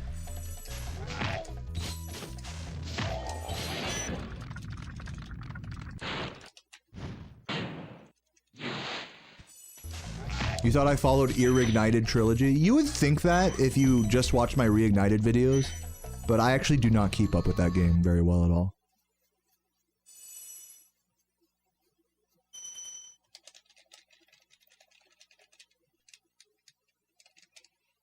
Dude, true fish paste, true. Dude, a fucking late night Wawa sandwich after a night of drinking goes so hard. I'm right there with you.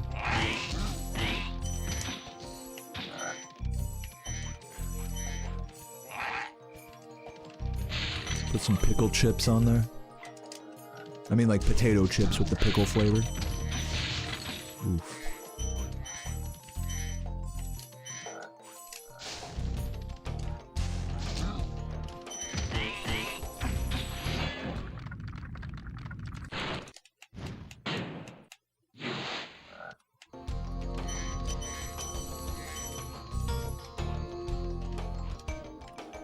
Simon, are you just typing random things until I, like, respond to one of them?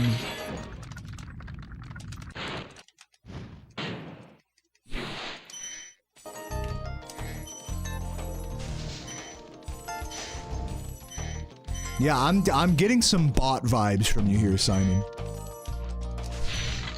Oh god, come on. Barely. What's up, Flazuki? Welcome.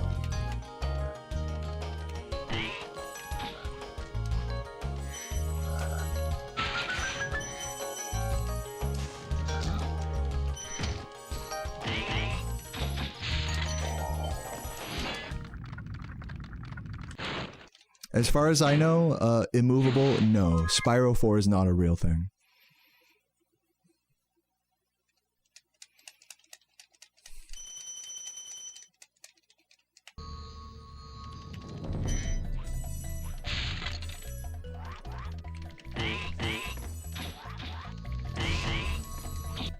What's up, whatever channel?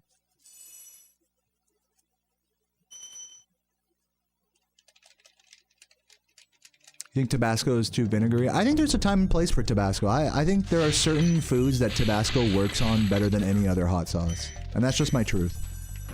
The American hot breakfast is one of those. Eggs, hash browns, bacon. You put some Tabasco on that bitch and that's like fucking... That's sex. There's no better hot sauce than Tabasco for that in my humble IMO. Now, to be fair, any hot sauce will taste good on that, but Tabasco is the GOAT for that. But yeah, I noticed with Tabasco in particular, there's just some things it works with better than others. Like, I don't like the way Tabasco mixes with avocado. Like, it creates like this creamy chipotle taste that I just don't really like. Like, it's okay. In fact, Sarah loves that taste. She actually puts Tabasco in her guac. Tabasco in her guac.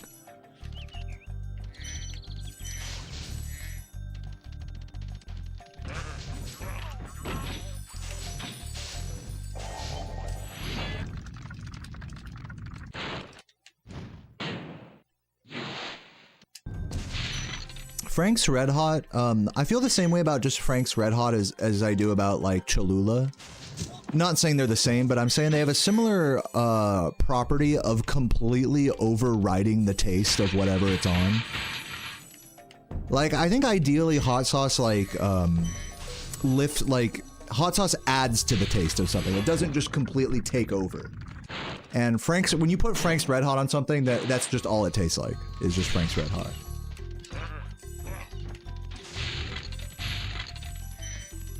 Yeah, you want the hot sauce to enhance the food, not to, like, mask the food, in other words. Now, I am gonna be, you know, to the Frank's Red Hot fans in the chat, I am going to be making some homemade buffalo sauce with Frank's Red Hot and butter tonight, and I'm gonna do some oven lemon pepper wings that I'll toss in that fucking buffalo sauce. So I love Frank's Red Hot, but it's definitely like time and place. Like really, I only fuck with Frank's Red Hot like if it's with fried chicken, basically, and that's about it. Same thing with most Louisiana hot sauces. They just take over the flavor of like other foods too much. It's really only like a chicken. It's like a chicken only kind of sauce for me.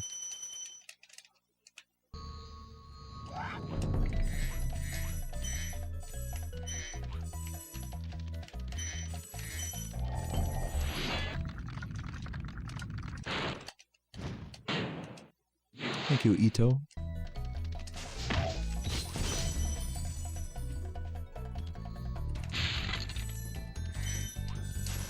Was I a bad kid? No. I mean, when I was in like high school, I think the worst, like the most bad kid stuff I used to do would be like ditch class and like play, you know, get stoned and play like Halo at home by myself. That was the extent of my troublemaking. Which that did land me in summer school for a semester. So, you know, not exactly good kid vibes there, but, you know. Once I realized that just doing the bare minimum to like get C's in your classes would keep my parents and, you know, counselor and everyone off my ass. That would just give me more time to play video games, is to just do the bare minimum instead of like skipping class and failing. Once I realized that, I was like, oh, I'll just do the bare minimum then. And from that point forward, I was a successful student.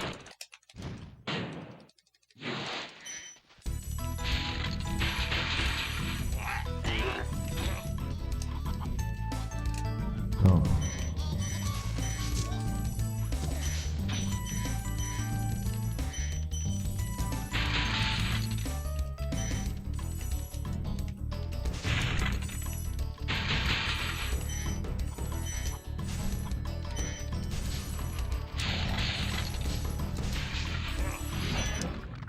Seleculus Nicator, thank you for the 2 months. Very snazzy name.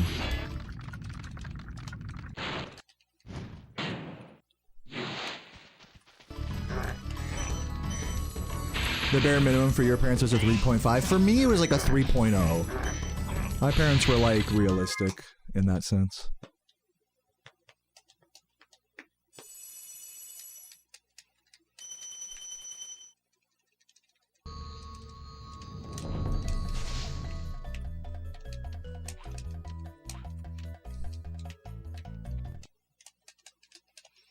Veggie bacon tomato sandwich. That sounds good. What's up, Alcatraz? Really? Can I have that fucking green?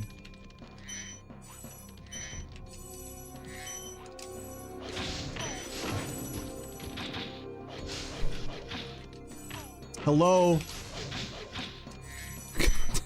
Fuck this level.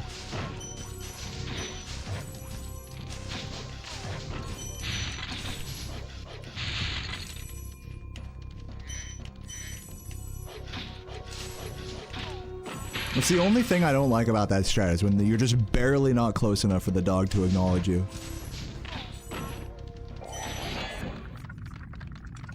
It was Halo 3.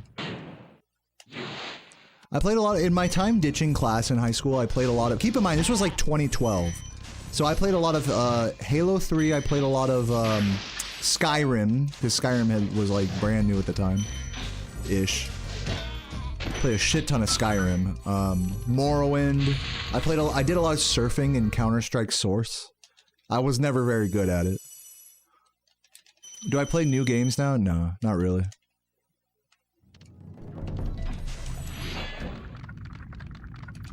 Bare minimum was 4.0. Yeah, I'm sorry to anybody who like grew up with like parents that like insisted that they were like top of the class type of shit. Like that seems like quite the catalyst for trauma. I'm going for this. Got it. I did a little slow, but I had to make sure I got that red.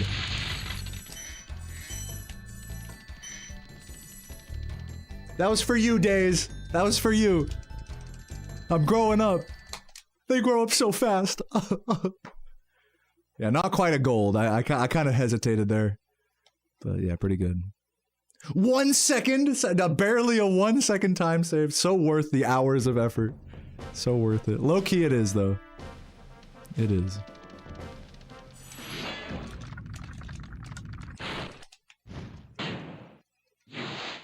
Oh yeah, I played a lot of TF2 back in those days as well. TF2 is such a fun game to fuck around in. I remember there was a server that I would play during those high school days. There was a server called it was like a hacked server. Hacked payload server, and it was called the 4chan Party Van, and it was totally like a mic spam, you know, people blasting all sorts of crazy shit in the microphones, and you could do a glitch on this server where you could like, if you binded your, like as an engineer, if you binded the dispenser to like one of your numpad keys, then you could just build infinite dispensers. So like as the payload, like the train is like inching towards like the thing, you just put a line of dispensers and turrets like along the whole way, like tower defense style, and then you got the whole other team going spy to like fucking sap all of it. It was just like, it was just pandemonium. That was like my favorite times in TF2, was in that server.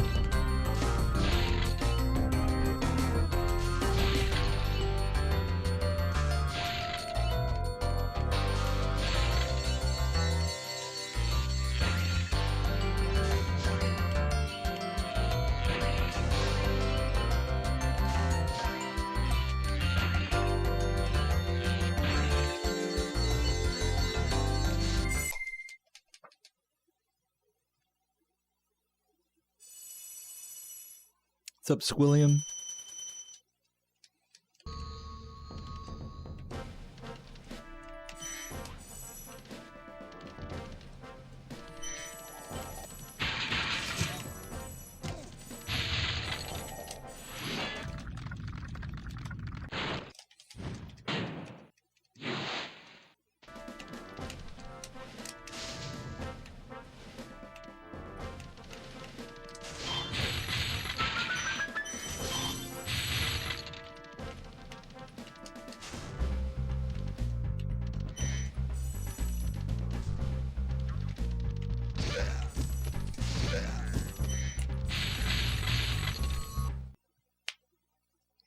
Any plans on getting a Switch 2 or PS5? Yeah, I definitely am the wrong person to ask that question.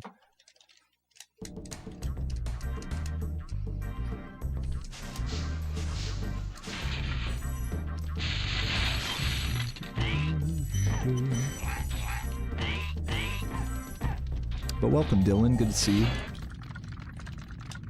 No, I've never played those servers, Seculus.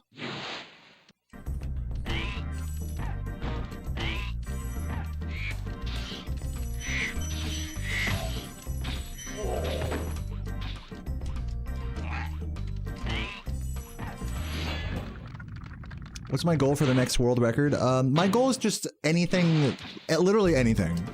I've been going for like 5-ish months now since my last record of 1:20:23. I would be happy with a 1:20:22. I say that completely unironically. But what am I capable of? I am capable of getting a high 119 on like a really crazy run. But I wouldn't count on that being my next PB.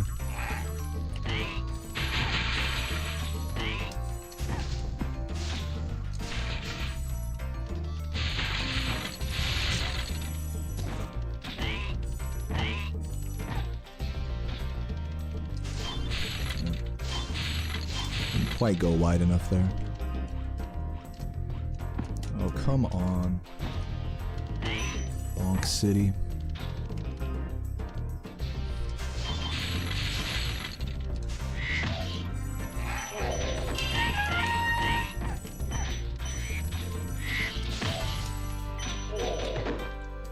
Oh! Well, I guess we're not saving time here.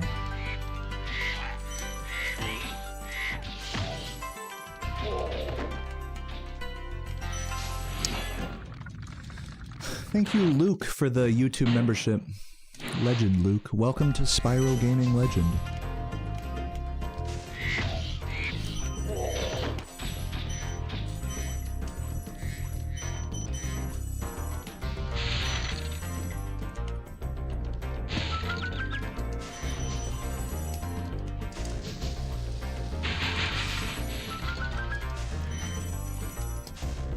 Did I came? Yeah.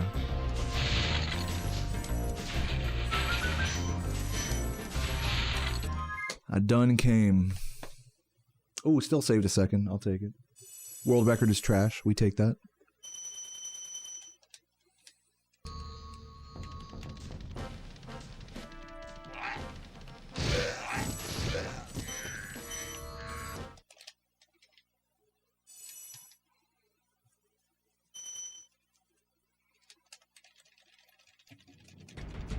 What makes a Spyro game? I think it's the mechanics. That's the thing you're not acknowledging, Corey.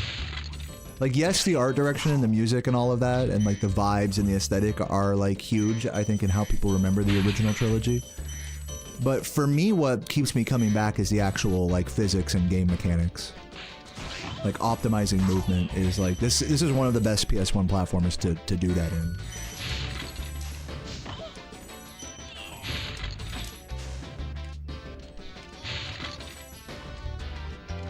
And you're right, like it doesn't have to be like a dragon or whatever, it could be like anything. Like a good game is just a good game no matter how it's painted, you know?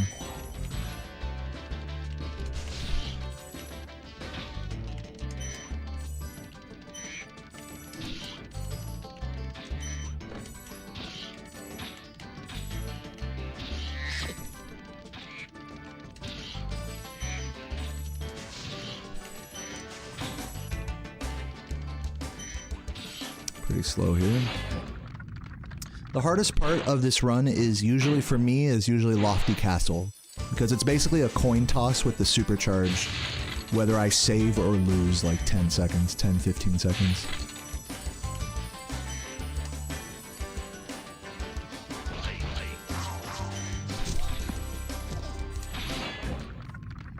Do I think gems taste like Jolly Ranchers? No, they're probably most, hold on.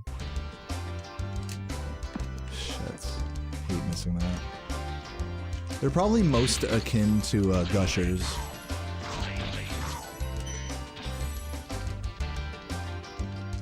I'm gonna lose like a lot of time here.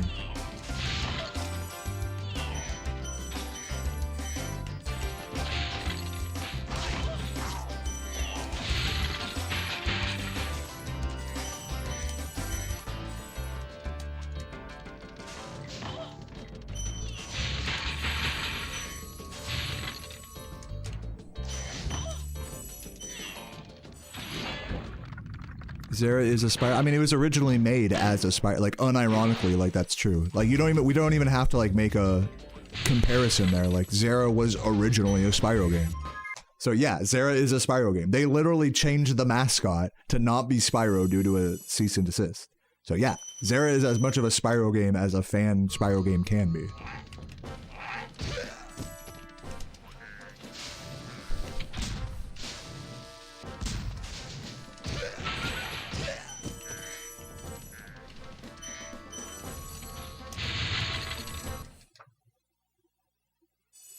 It's kind of dead. Yeah, I mean, you're preaching to the choir here. Yeah, I'm aware of that. He did come back for reignite. I have to pull the power to. What are you talking about? Talking about me playing reignite? I hope you're not talking about me. You know, I only plan on going back to reignited once Infinite Extremer finishes a challenge mod for me. Which I've been having to kind of pester him about that, but, you know. He insists that I don't pay him for it, so I guess I can't really be too pushy about it.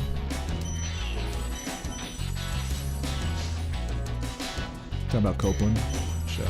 Sorry, I'm not able to read like every chat right now. I'm trying to get a world record. Hopefully you guys understand. But what up, Steven? Hope you're doing well. How many did I lose? Like 10 seconds? I didn't lose that much time in Clifftown. We can bring this back. Really, I didn't make as much as Crash did. I'm just gonna kind of say this right now. I'm not about to have like any conversation about like the video game industry or like what Insomniac or Toys for Bob is going to do with the Spyro IP. Like literally, I don't give a fuck. I just have to be so honest with you guys. Feel free to talk about that, but like that is like a discussion for Canadian Guy A's stream, not mine. Just full disclosure. Don't expect any input from me on that.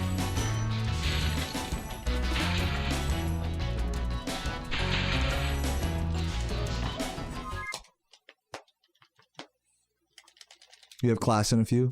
Steven, when are you, I don't mean to be rude. When are you gonna graduate? Like, what is that, this semester, or?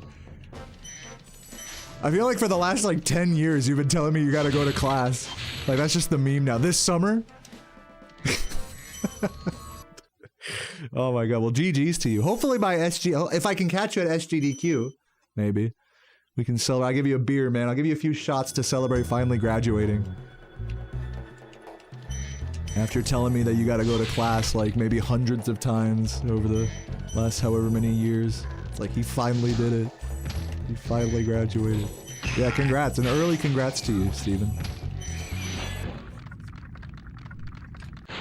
Grad school is a thing. Dude, it's true. I mean, like, dude, if you want to, you could just be in school for your entire life, like, unironically. So I don't even put it past them.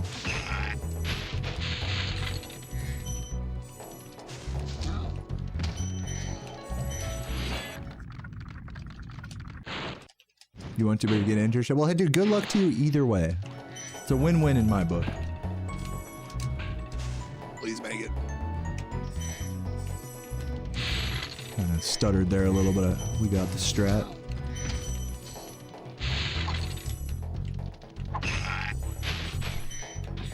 What's up, Zaggy? You like how I looked at the chat during that part? Like an expert gaming.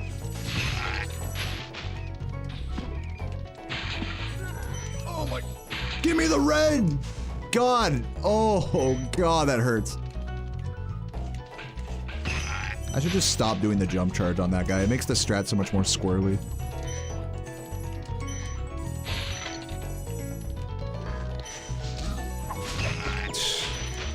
Ass, dude.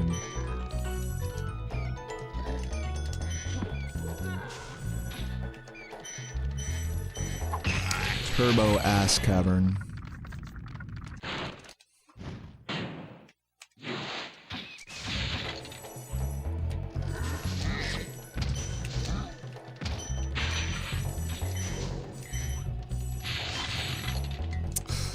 Dude, I'm bad. I'm just straight up bad. Higher education's a joke? I don't think so.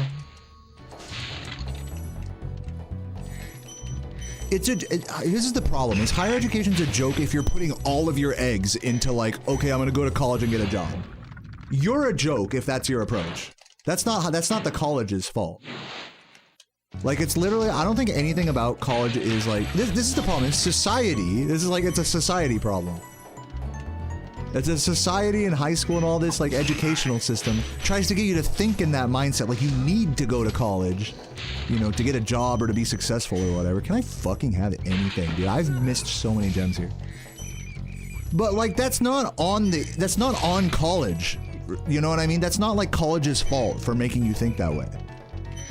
It's a mixture of your parents, of your high school, of all these factors outside of college have turned it into this place where learning isn't paramount, but getting a job is. And yet the actual institution itself, like, I think maintains that learning is paramount and not getting a job. Of course, you know, there's some gray area and all that with job fairs at colleges and whatnot. Depending on what major you take, you may or may not have more success in the job market. But overall, I mean, I think like our world is like, so like you got to go to college for success. And then you get to college and it's like, all right, you're just here to learn.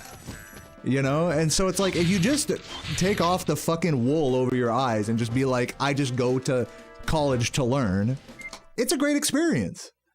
The people who are able to do that, and granted, it takes quite a bit of privilege to be able to do that, let's be honest. It's not cheap to go to college, even a state college. But if you're able to do that and not be stressing about the job and just be focused on learning and enjoying yourself and growing, you know, as a person, not just in a career path, but like holistically, right? If you go there as like a place to learn and not as a place to, you know, further yourself on the economic ladder, then yeah, that's what it's designed for. It's not designed for being a successful bullshit person or whatever, businessman. Even though that's what like everyone and your mom tries to get you to think. It's just stupid the way they market college versus what it really is. So as long as you can like see college for what it really is, I think it's a great thing. It should definitely be cheaper. I definitely agree with that. And it shouldn't be marketed as like the be-all end-all to success in society. But besides that, I think college is great. I had a blast in college, honestly. The moment I stopped caring, like literally my first year in college, the reason I say all this shit so like passionately is that my first year in college, I went into a STEM degree that I didn't care about and started doing all these prerequisite, you know, science and math classes that I didn't give a fuck about and started to slowly fail as I, you know, got deeper into speedrunning. And then I remember there was one class, one elective that I just picked for fun, which was the concert band. Now keep in mind, I was in like school band my entire life. So I go to this, you know, concert band and there's all my friends from various bands, you know, like school bands that I've grown up alongside, went to music camp with. It's like, and I'm like, oh my God. And it's like fun and, you know, people are stoned and just playing music and it's not that serious, you know? And I was like, oh shit. Like, it was just like, it became so obvious to me. Like in that one moment of being in concert band in college, in the midst of a STEM degree, like first year, that I was like, what the fuck am I doing trying to like pretend like I'm gonna be a biologist and then go get a dentistry degree, you know, or some shit. That was like the plan.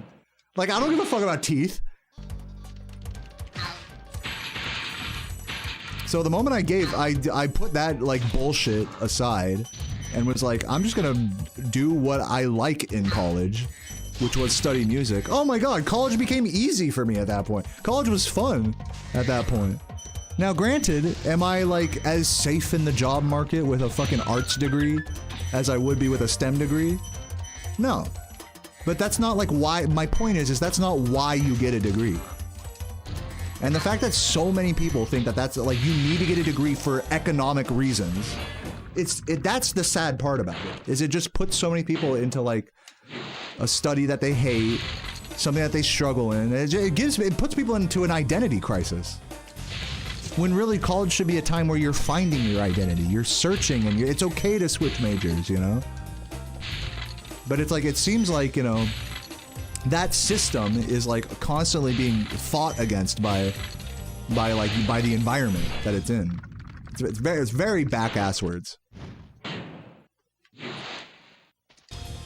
But yeah, to anyone who's ever just accepted that they just want to pursue a subject and just learn more about it, and that's what they're in college for, those are the people that get the most out of it. I really think so.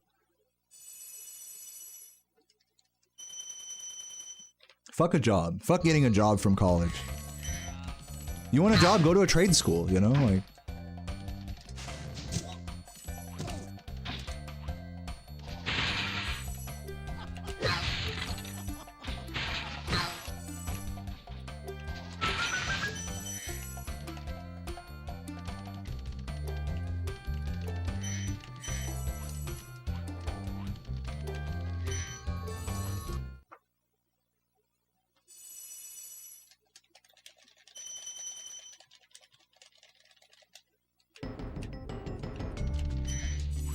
Yeah, I mean, it's just, I feel like a lot of you guys get this. A lot of us are like in our late 20s, early 30s, you know, out of college at this point. And so we get this. Like, this is, I'm preaching to the choir here, you know? But the sad thing is people who are 16, people who are 15, 16, 17, 18, the people that need to hear this, they're not hearing this. They're hearing a lot of noise about, like, you should do this, you should pursue that, you should do that, this, that. And it's not just like just be a lifelong learner. Like enjoy learning about things that you enjoy, and worry about the job later. They are not telling you that shit in fucking high school.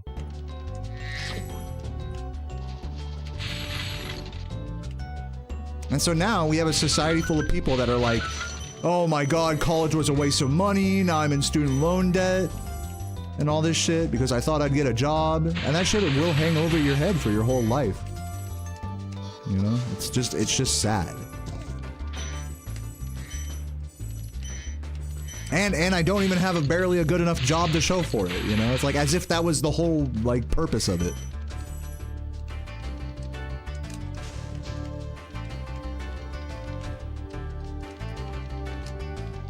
My girlfriend is definitely battling with that fucking existential crisis right now.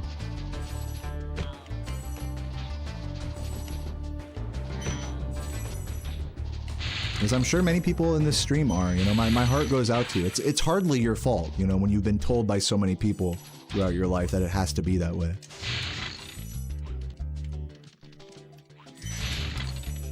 Oh my Jesus Christ.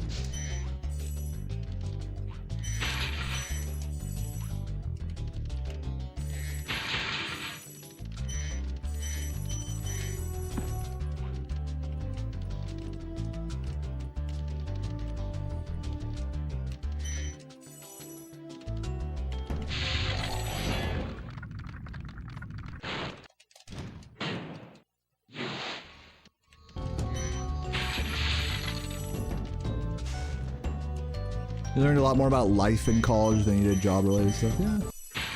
You know, I'll say, like, the college environment for me, and, you know, a big focus of, like, general ed classes in college is to make you a more generally, like, world-weary person, you know, that, like, you're well-learned about, like, a number of subjects, you know, so that way you can navigate the world and whatever proficiently. But I found for me, like, in my general ed classes, I personally didn't give enough of a fuck about them, and neither did my classmates, to really like get much out of them. Sure, there'd be the odd class here or there that did have like a lasting like impact on me, but it seems like more classes than not in college that weren't related to your major were really just like checking off a checklist is what it felt like to me. But that's just my experience.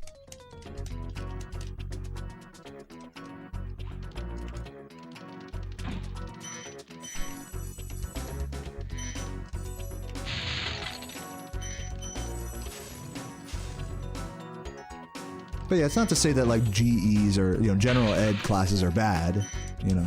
I'm sure many people have a much different experience than me where they like find they just happen upon a subject that they're really interested in through a general ed class and they dive deeper and whatnot. I will say that that's probably not the norm though, you know.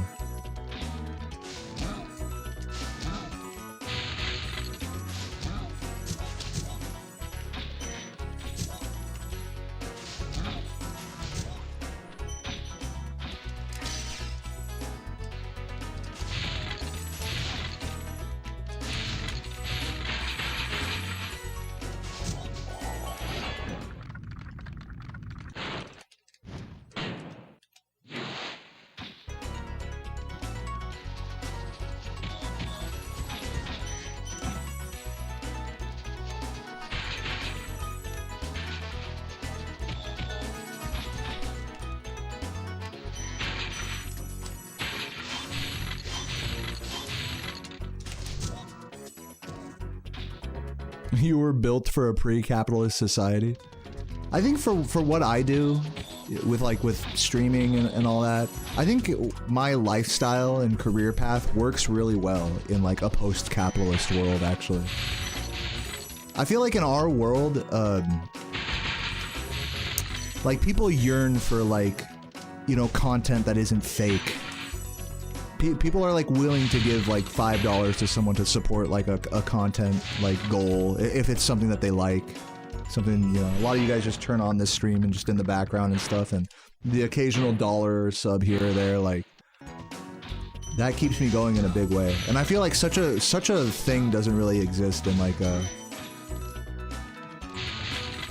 like in like a pre-internet age world, we'll say. Like, I'm not trying to get all into capitalism and socialism and all that, but at least like for like the internet age, you know, tying into like this post-capitalist, like fall of capitalism, like, you know, company-ruled society. I feel like I've picked a path that navigates that, like, respectably. That I'm not like in danger of like AI killing my job or something, you know? Yet. I'm not in danger. Yeah, and you know what? To be fair, in terms of like how capitalism affects what I do, like Twitch could ban me at any moment. YouTube could ban me, and these big companies, they don't give a fuck about me.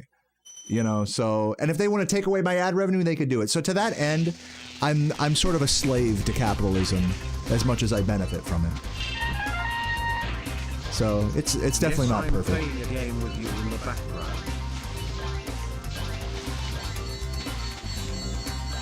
Yo, Nutmeg, thank you for the resub. Thank you for the W. I got the wedding invite up on the magnet on my fridge now. It's very cute. And I think it says I'm 54 at best. I can like barely read that. Thank you for the $2 super chat. I'll read that message in a moment. I mean, I've always felt like, in terms of like political discourse, like I'm lucky to say that like I don't have to worry about like what direction our country is going in. I don't have to worry about like the fall of capitalism or the stock market collapsing. Like, sure, I have an IRA and all that stuff, and like it's like, to me, it's like it'll all be fine in the end, you know? I'm not like, my whole life isn't contingent on something out of my power, like going like perfectly. Even if I were to get banned on Twitch, like, you know, I feel like I have a strong enough community with you guys that I could like move to Kick or like keep streaming on YouTube or something, you know? Like, it's not like a zero-sum game to me like it is for some people when it comes to like capitalism and politics and whatnot.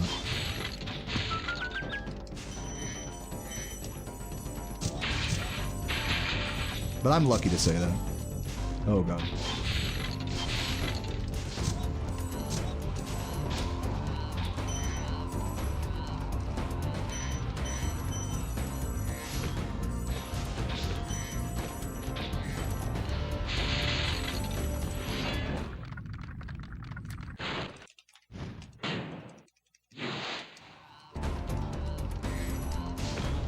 You're terrified of your future? Dude, I'm legit not terrified of my future. I think Sarah's terrified of the future. I'm not terrified of the future. I think I'll be just fine, honestly. Now, I say that because I have like savings in the bank. I have a pretty supportive community. I like what I do. So that's where that comes from. I can take a day off or a few days off and it's like, it's fine, you know? So yeah, not everyone has that luxury, and so to that end, it's like people are scared for their future. It's like every day is like a fucking battle, you know, just to get by.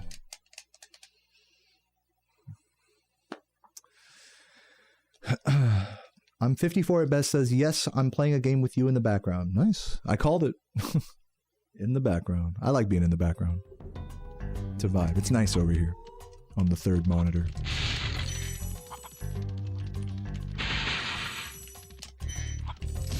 Ah, so close. And I didn't even get the fucking thing. Hopefully I got the red nose back there.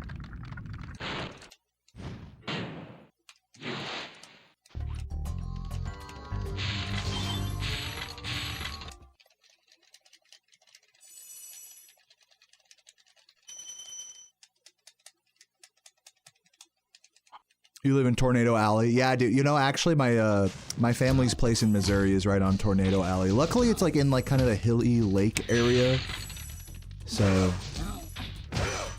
it's not super duper at danger as much as other places in tornado, flatter plains, you know, type places. But there is still a looming threat. And same thing with like the family's house in California. There's like there's like, you know, right near the San Andreas Fault. The big one will come any day now. The big earthquake, I mean.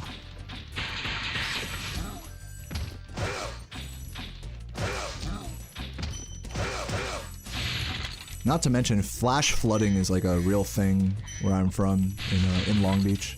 When it just rains a lot, you know, since it's so dry and arid, you know, like the water municipality gets completely overflowed and flash floods, like cars floating around in the street all the time.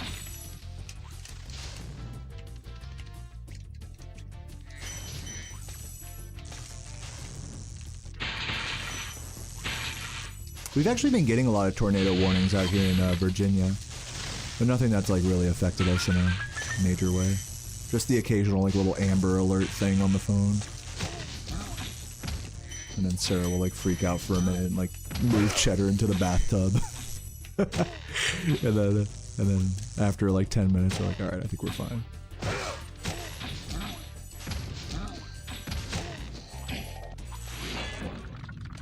I personally, I love like crazy weather like that. I mean, you know, obviously I say that until like it rips my fucking house apart, but as long as like my living space stays in one piece, I kind of fuck with like a heavy storm or whatever on the outside, kind of banging the windows a little bit. Kind of exciting. I'm like that especially with like snowstorms and blizzards, since I've never like lived near that. That whenever it's like snowstorming and just you're inside your like little, I guess in my case, like a fucking apartment, like, oh, Jesus Christ, that's so bad. That's so fucked there. Not good. I'm losing a lot of time here. That was gonna save a bunch of time here, not anymore. Hold on. This is all time loss. One fucking box is all it takes. I'd be lying if I said I hadn't lost runs to that box in the past. Probably losing like 10 plus seconds here. That's ridiculous. That's so ridiculous. Like, just give me the fucking box, man. Plus 40. Huh? Well, I guess world record's dead now.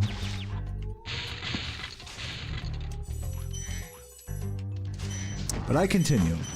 For no reason.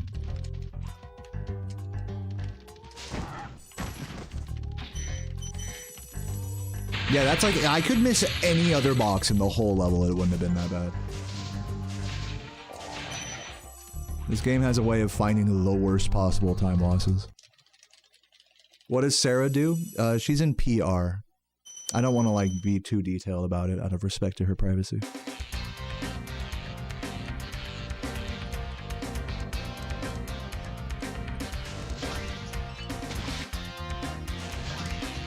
Also, please don't call my girlfriend lovely. A little weird. Real weird, champ. Just gotta say. It's okay. I'll give you a pass this time.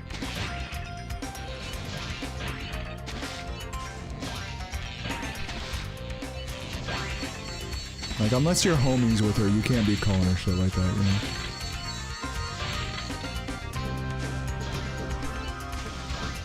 Like, Bex can call her a slag all day.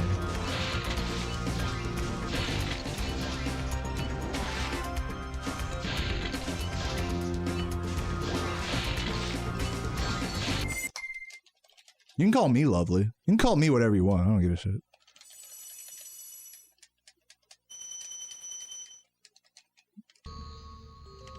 Yeah, you're good, Crash. I'm not mad. You used to live in Broken Arrow? Damn, that's crazy. Put the mattress over the tub.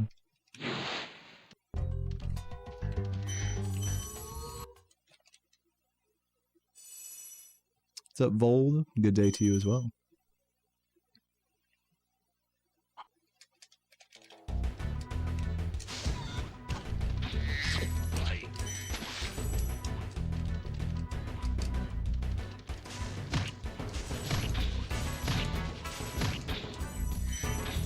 Come on.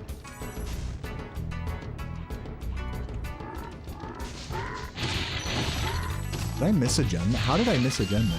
I heard it drop. What the fuck was that blue?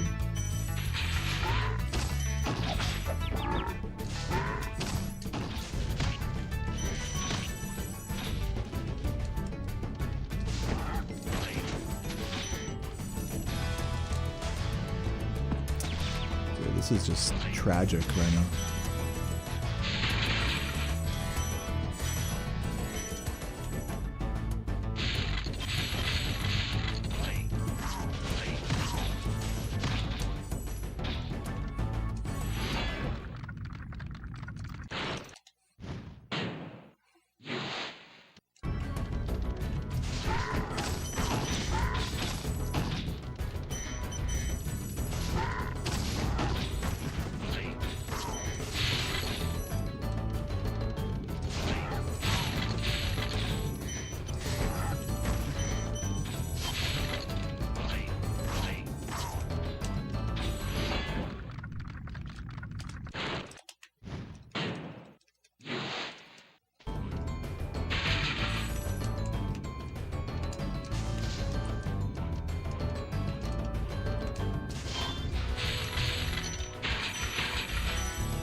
Come on.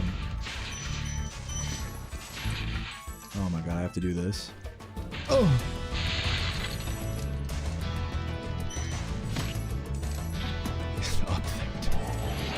The slop is crazy right now.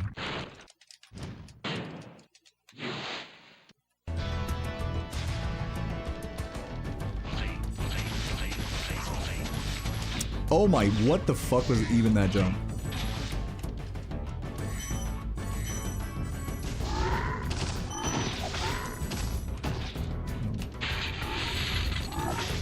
Dude, I'm so fucked.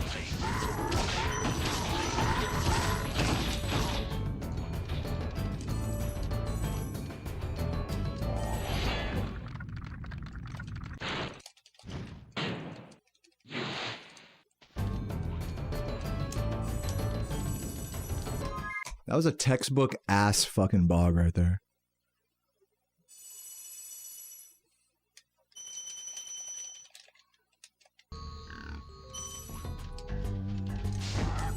Of course, I don't get the flame charge. Gotta grab this chicken.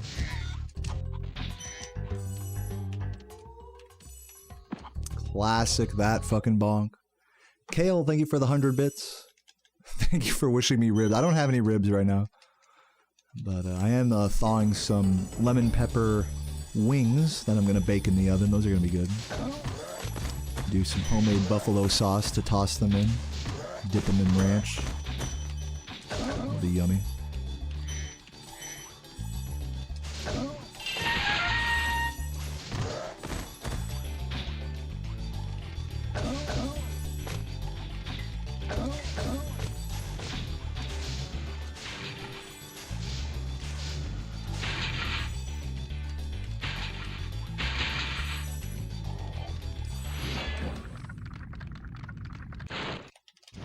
Icewing, thank you for the YouTube membership. Welcome to Spyro Gaming Legend. That's you. Oh, barely got that. Please hit him. Lotta. Toten, thank you for the prime. Love you, Toten, as always. It's a nice name to see.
Oh my god, barely. Clutch that ending, holy moly. Still lost time. Because I'm ass. I should have saved time there.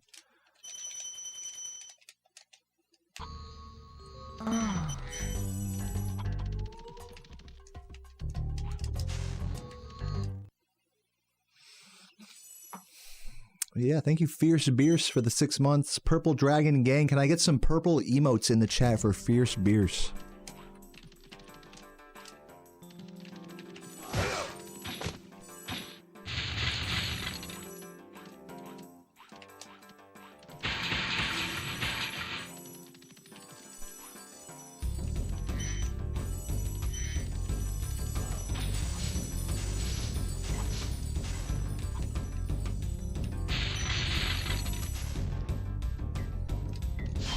Oh my god. Please.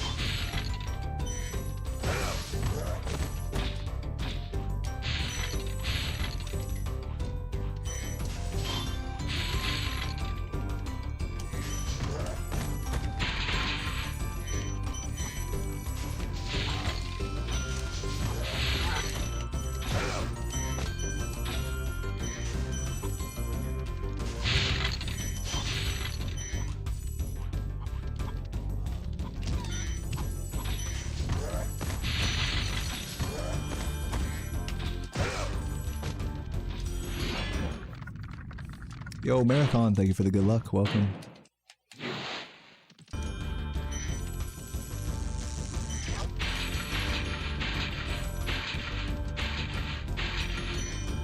Please, dude. I'm getting just like just the microaggressions, you know? I'm getting a lot of microaggressions from this run. Like, where's the gold? I guess watch me be missing a 10. Watch me be missing a fucking 10 at the end of this level.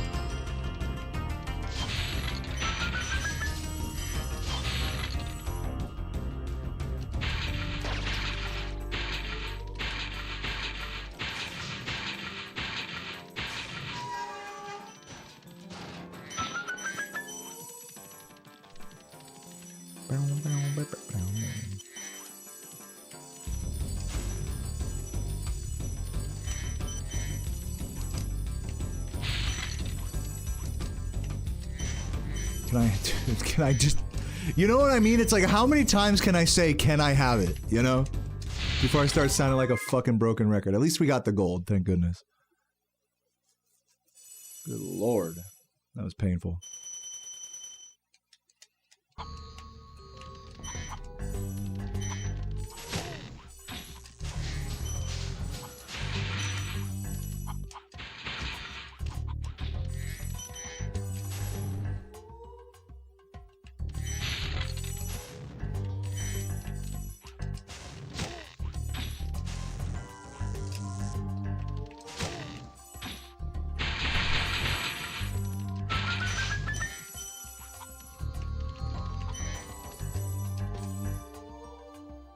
Do gems ever glitch in this game? No. The short answer to that question is no. The long answer is they can fall through the ground under specific circumstances and get stuck on the death barrier. But that's like very rare and doesn't happen in normal runs.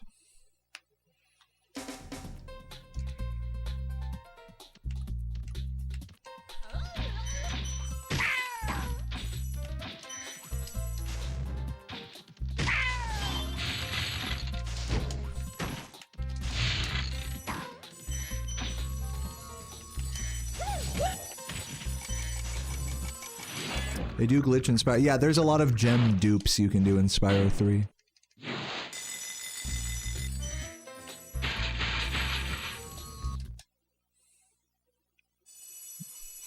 Autumn, all you have to do is just turn off the caps lock. You can do it.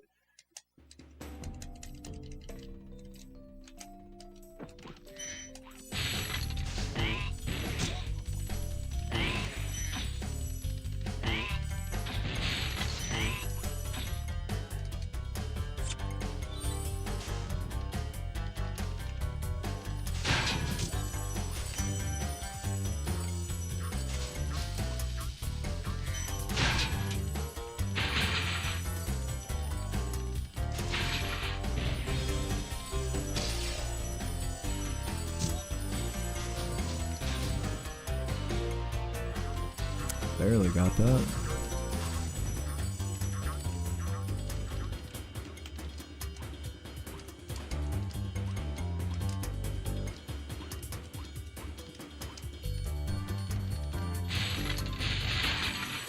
Bottom left burner. I don't really have a preference for which burner I use on the stove.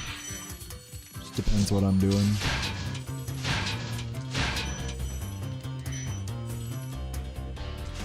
It's good to try to use the back burners more since they obviously they get less use.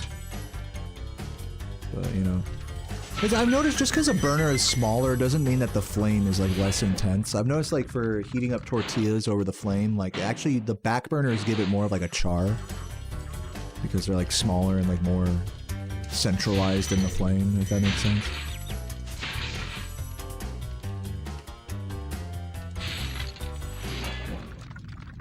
It always feels good. You guys ever cook something and that you're actually using up like at least 3 out of 4 burners?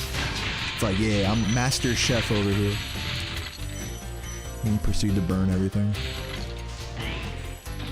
Or like you'll be using 2 burners and the oven at the same time. It's like, yeah, look at me. I'm doing the thing.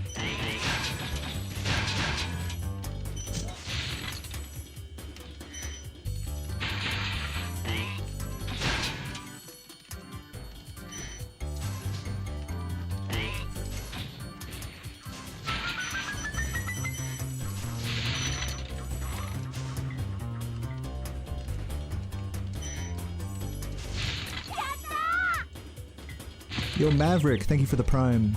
I'll read your message in a sec. Love you, man. Hopefully I have lives, we'll see.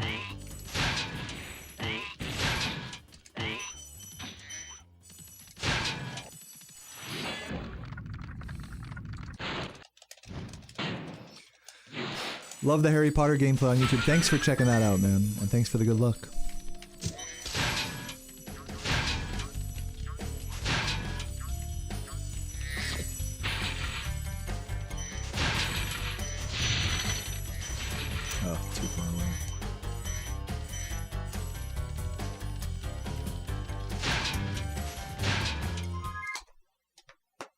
Oh yeah, back to sub 1 minute behind. It'll be a miracle if I can stay less than a minute behind for the rest of the run. Let's go for the wall glide. Ooh, close. I tried to turn it away, but a little too late there, I guess.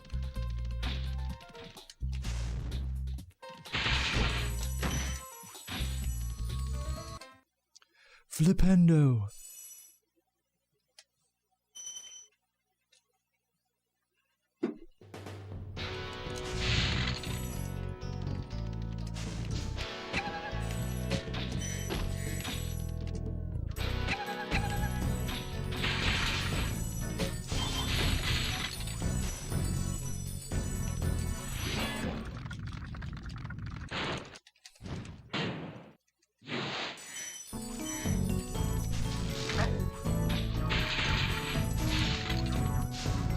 Oh my god. Mushroom almost ended my shit there.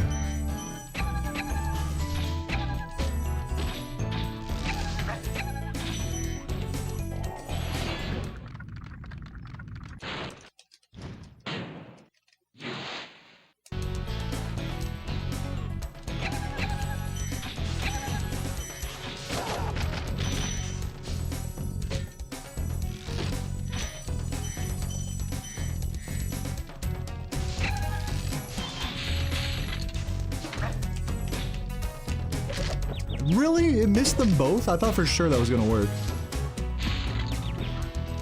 Didn't even get one of them. Hopefully I got his gem. I think I did.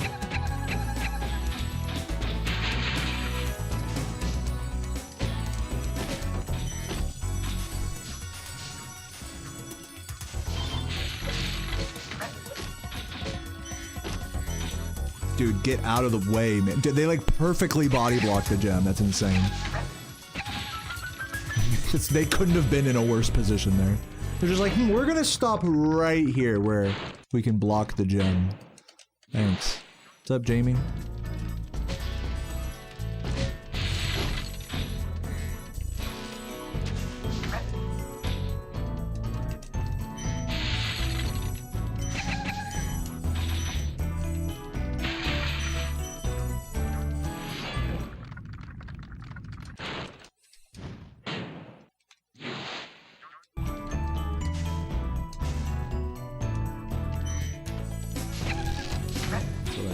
for that.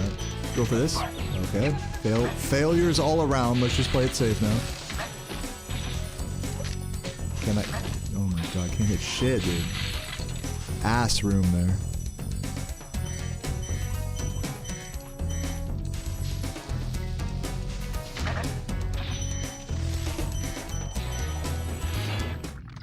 Can one use gem dupes for an official time in Spyro 3? Yes, but it wouldn't be submitted to the same leaderboard.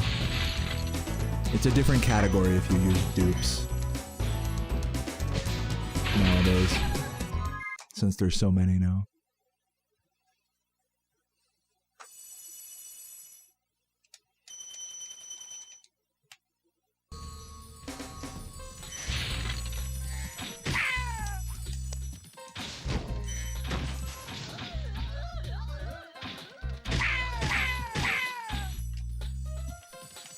Really?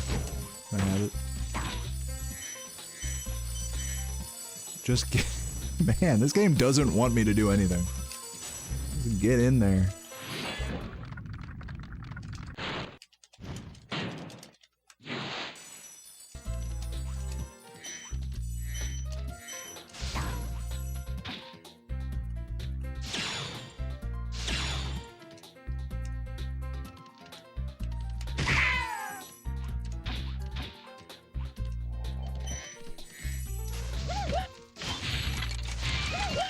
I'm good on lives.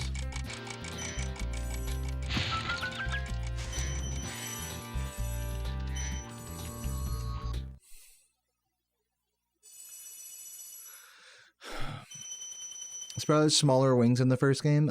He actually, take a look at his wings now. You'll notice they're larger. But depending on how you glide, like how you fly specifically, gliding your wings don't get big, but with flying they do, unless you, I forgot what it is, unless you like, yeah, if you triangle drop and then fly in a level where you can fly, if you press triangle and then fly, his wings get small. I'm not gonna do that right now because I don't want to fuck up the cycles, but I'm gonna show it off later.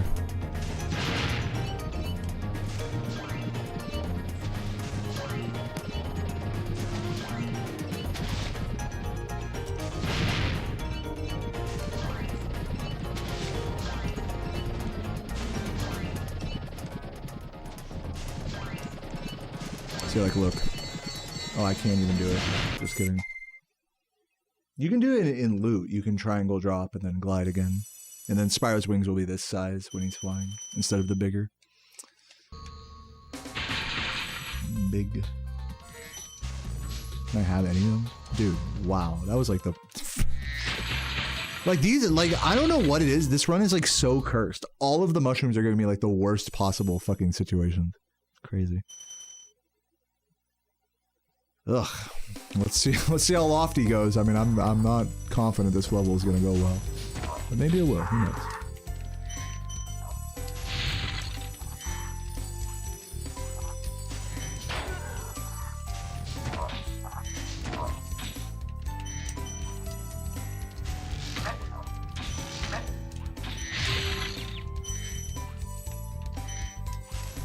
Really? How, dude? Just fucking hit him. Dude.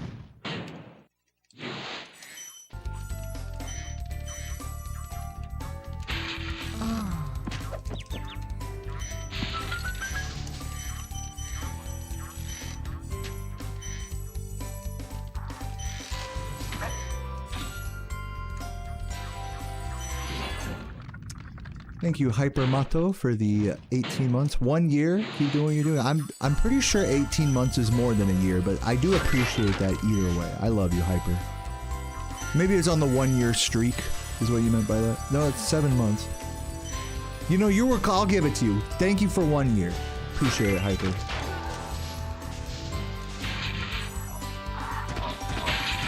I'll take it.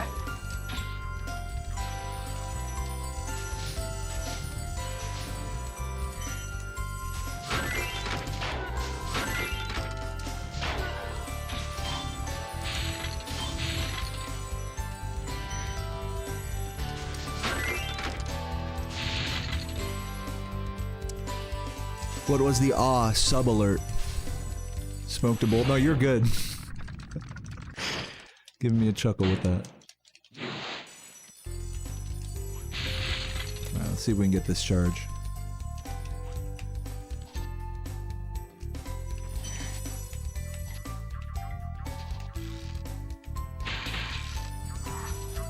And of course I get fucked into a death, by the way. Not just normal fuck, like a full death. That's great.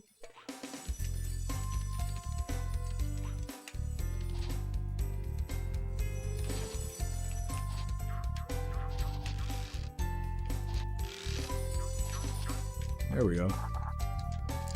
I'll take that at least.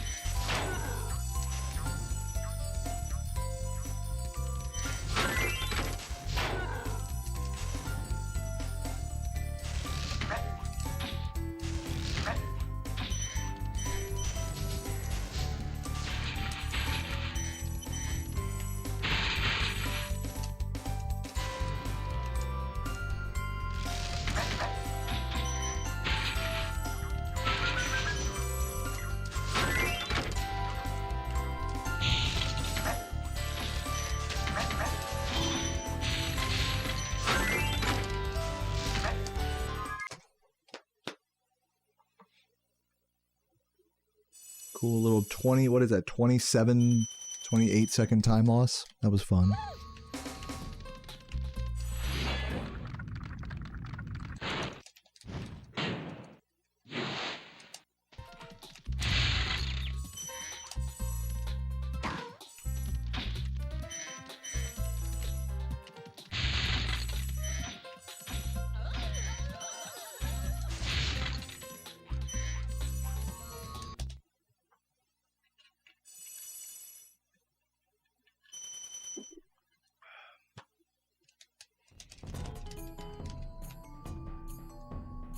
Gotta grab a life here.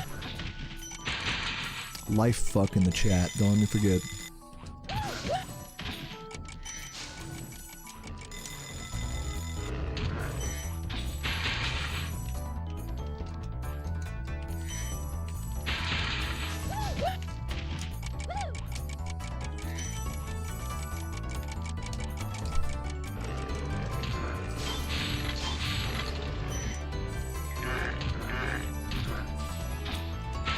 Don't...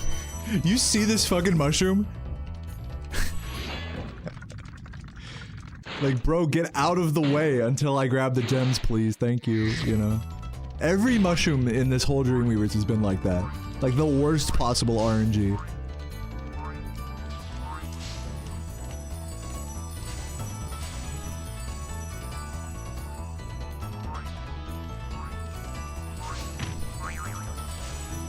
What's up, April? Welcome, welcome.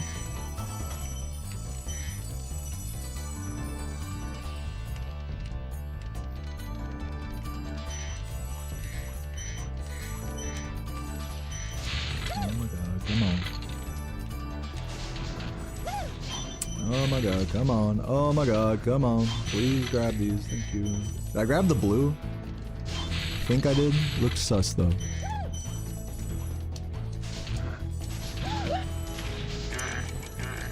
Grab that. Should be able to catch this cycle still.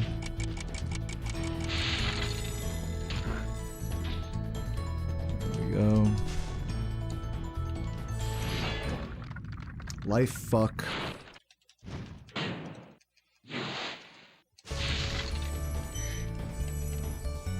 If you call a Welsh person British, they'll put you in a quarry. In a quarry? They'll put you in a quarrel.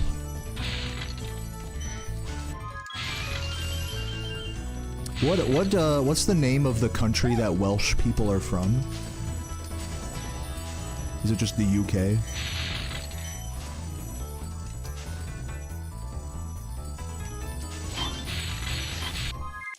Wales. Okay, there you go. Wales. Yeah, I was thinking like Welshland. Like, yeah, Wales. There you go.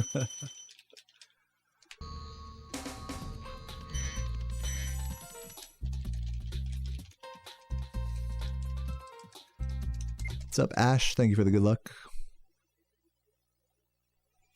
Not my finest pace, everybody, but thank you for watching. I don't know if I'm going to do another run after this. We'll see.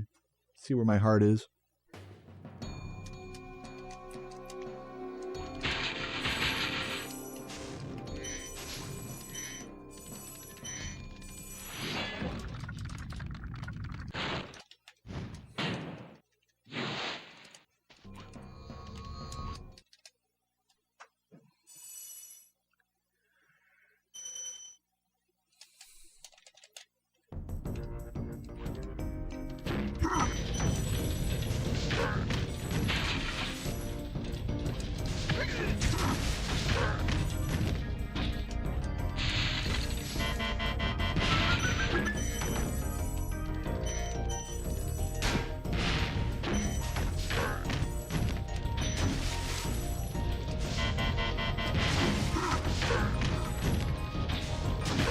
Awkward.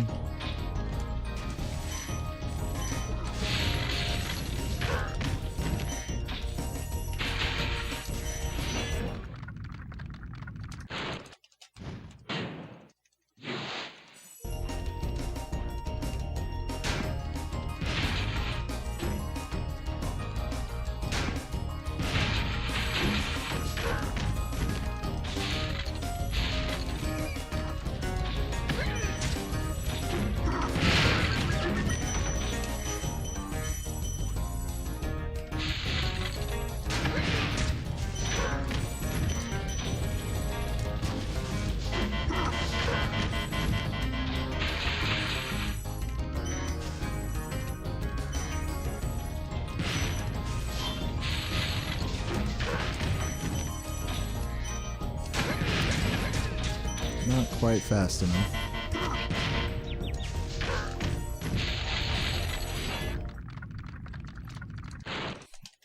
You're down for another run? Well, I'm wondering if I'm down for another run. That's the real question. Who knows?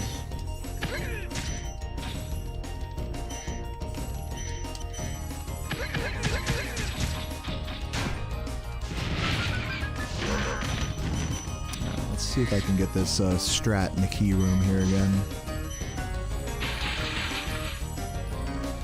Either curve the flame off or take damage. There we go, I'll take that.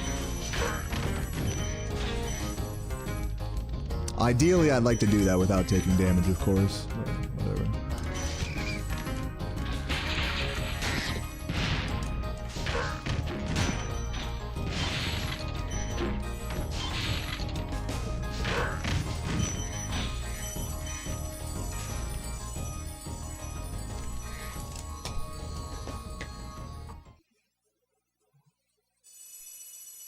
Extra life? No, I already grabbed it in what's it called? I'm good. I'm good on lives.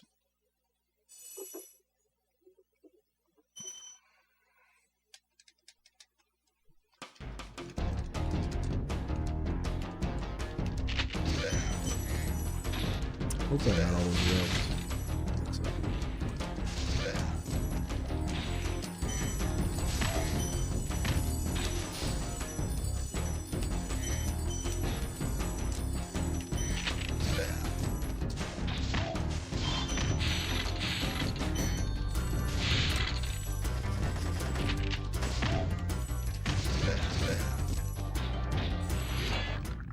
You an extra wife? Welcome, Jamie. Thank you. I'll be your wife, Jamie.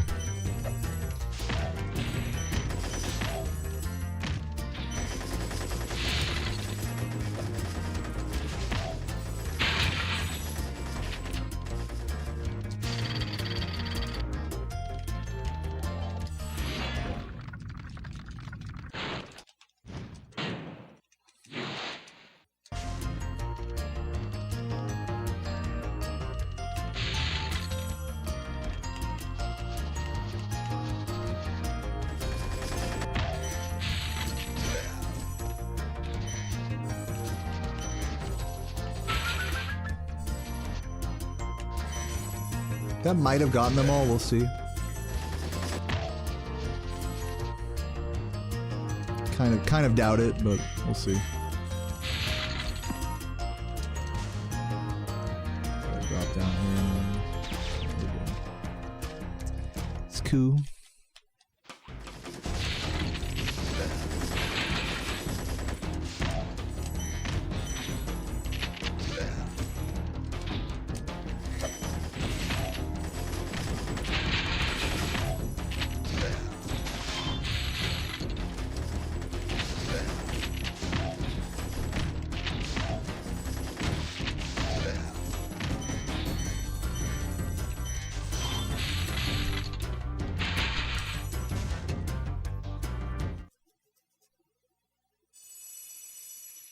What's up, Nightingale? Welcome, welcome.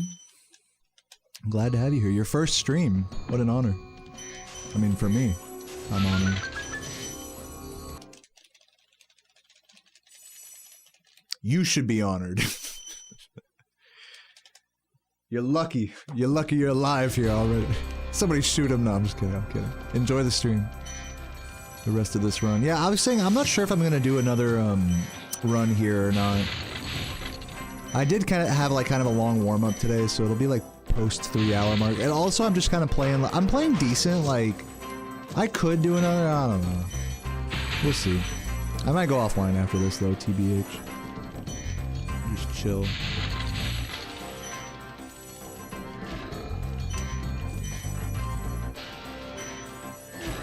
I am happy with the progress I made. I feel like I really figured out the boost in Artisans Homeworld like a lot better today, and I started working out the Dark Hollow one as well. So hopefully we'll get those integrated into the route at some point. What's up, Seffi? Dude, it's so true. It is so true. Like, if you have an Xbox original and you don't have like one of the 2 Halo games, it's like, what are you doing?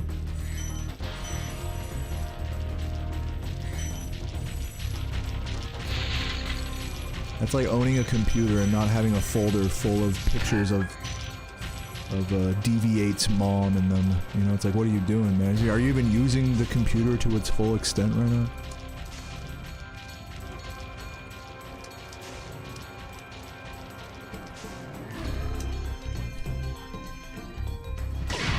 Should work.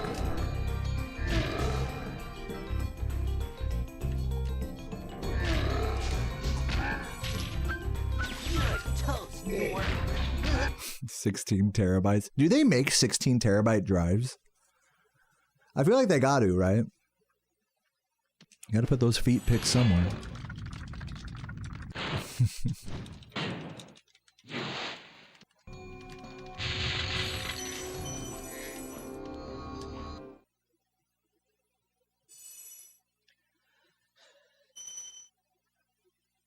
They make petabyte drives? No, I don't believe that. I know you can have like a petabyte size like server, like made up of multiple drives.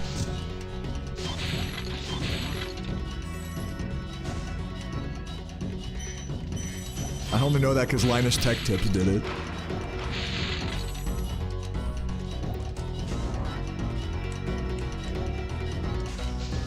Nice.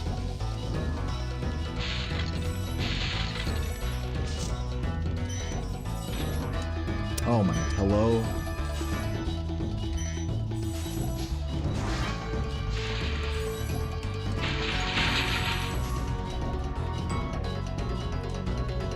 They got 100 terabyte hard drives? Damn. Are there, so like, when's it gonna be like SSD storage space is going to like, the max SSD storage space is going to be like more than the max hard drive storage space? Is that ever going to happen, or is it always like the best, like the fattest hard drives are bigger than the thickest SSDs? I feel like there's gotta come like an eclipse with those things, right?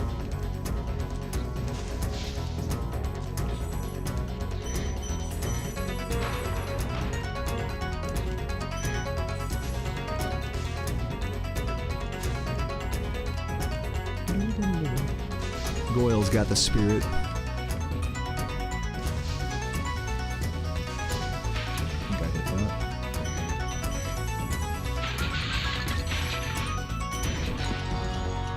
Uh-oh. A little goofy.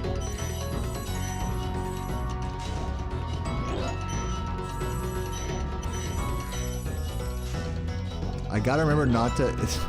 It's so counterintuitive. You have to not jump charge there. You have to empty charge off that ledge.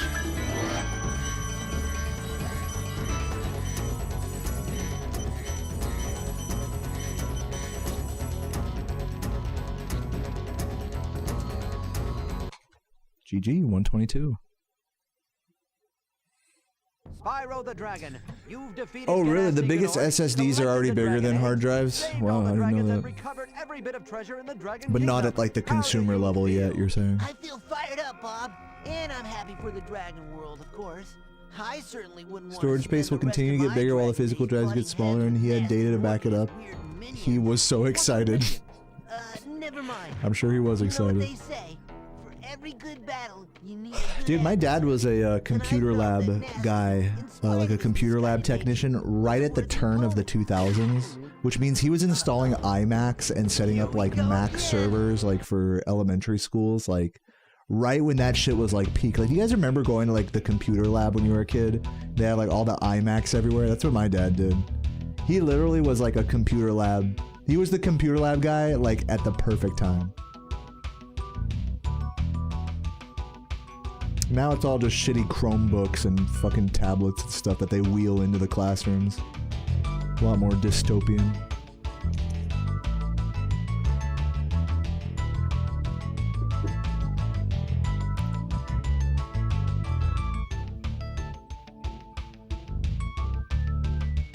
iMac. IMAC.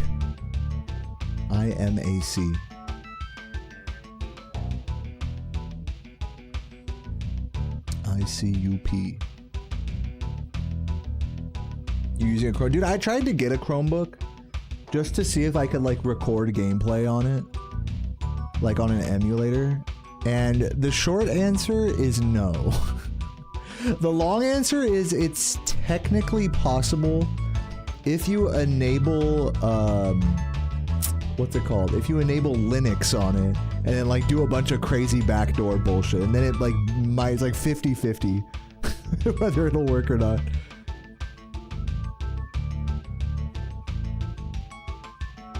Yeah, I returned that Chromebook. I was like, this is way more of a headache than it's worth.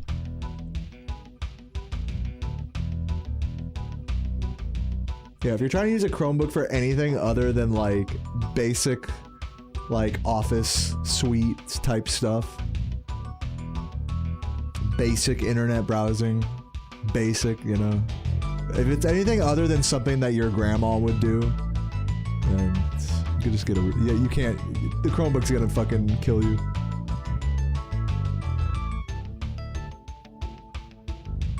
Yeah, you have to use Linux, but like the thing is like I remember following all these Linux tutorials on Chromebook, and like I would do all the steps and system commands and stuff, and it still wouldn't work, and I was like I got so close to, like I installed DuckStation, but I couldn't like get it to find the BIOS, for example. Like it was just like, everything was just like a headache. Like every step of the way was like a fucking headache. Find a way to live stream using a Commodore 64. That'd be fucking so cool. That'd be a great like YouTube video. Yeah, Chromebooks are cheap. Cheap, disposable, e-waste. So it's like if you're taking your computer somewhere where you're concerned it might get stolen or broken. Like I got that Chromebook because I was planning on taking it on a boat and like trying to do a Spyro speedrun on a speeding motorboat. But literally at this point, it just makes more sense for me to just strap my laptop to my legs and just do it like that. So Megan, you say it like it's just that simple. It's just that simple. You just install Linux on your Chromebook. You install DuckStation using a bunch of system commands, you know, command line stuff, and then you just have it point to the BIOS. It's just that easy. Just like on a normal computer. Wrong! It's not that easy. I tried. I fucking tried, Megan. I tried. I tried so hard. You gotta believe me. Like, I'm willing to admit that maybe there was something I was doing wrong, but damn, was it a headache either way.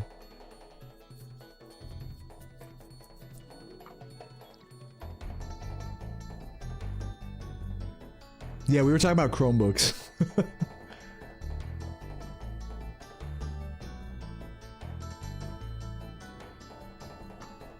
I'm not yelling at Megan. We love Megan here.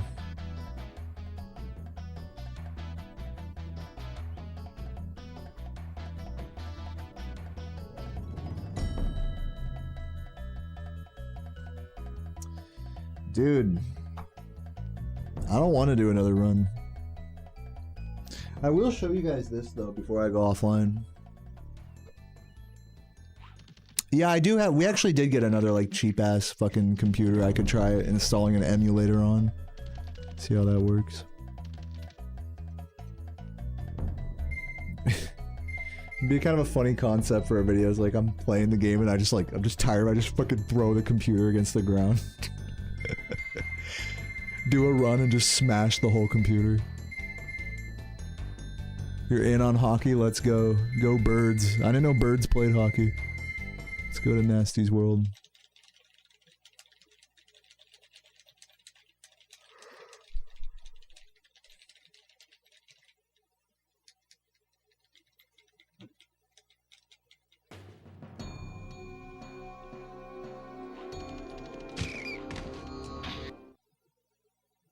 Play cat hockey, wrong game. Someone was asking earlier, why are Spyro's wings, like, smaller when he flies in this game? And you'll notice that Spyro's wings are actually bigger when he flies versus when he's just, like, you know, on the ground. But you can make Spyro's wings small again by pressing triangle and then X. Now you can't unsee this. And if I land and glide again, they get big again. Isn't that unsettling?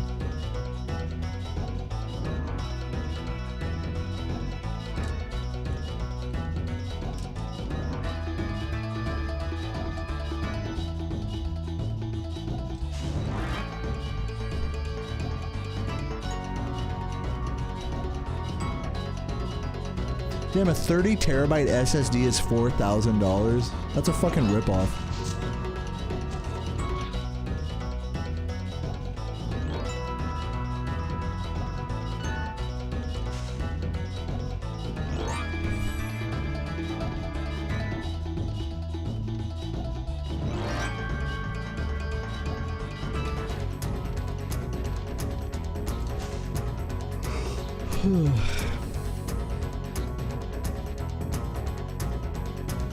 Is there a visual indicator of super flight? Yeah, I mean, you can see it's the chemtrail, the smoke trail off of his wings. I think that's still there even when you, yeah, it still has the smoke trail during free flight.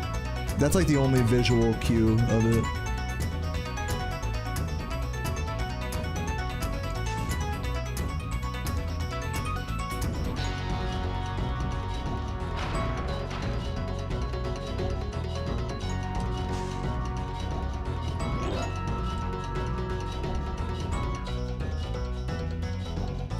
Alright, well I'm gonna find someone to raid, I think.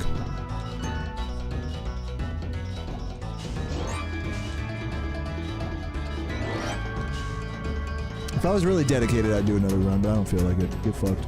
Game. We're raiding. Thanks everyone that subbed today. We're up to 884 subs. Trying to get back up to 900. We'll keep, I'm gonna stick with the daily streams here. See if we can maybe hit it tomorrow or something. I don't have anything I want to sub goal at the moment. So we'll see what happens. See who's online.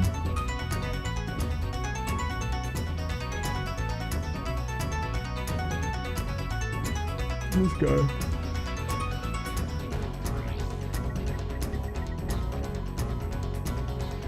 Hypno on his subathon.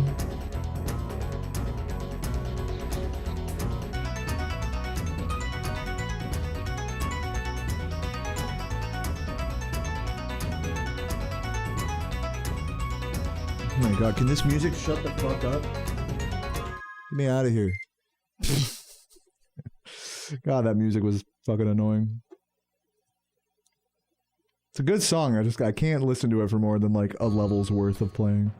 I'll raid Bradley.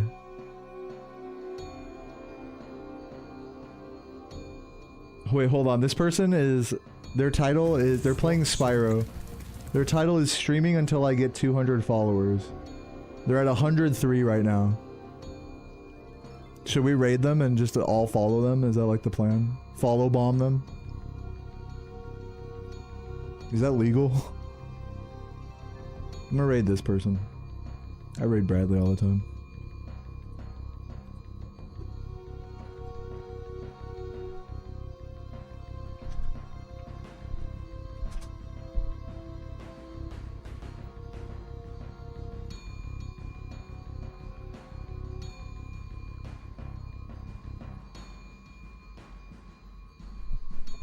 That's a pretty big goal. For 100 followers in one stream. Like for someone that they only have 100 followers, they're like, alright, I'm gonna stream until we hit 200. It's like, damn. By the way, just for reference, guys, I don't recommend having follower goals on Twitch. Or even follower alerts, because people can just follow bot you and just break that shit super quickly. Think about the lurkers. I'm just kidding. Oh, I got a Twitch DM.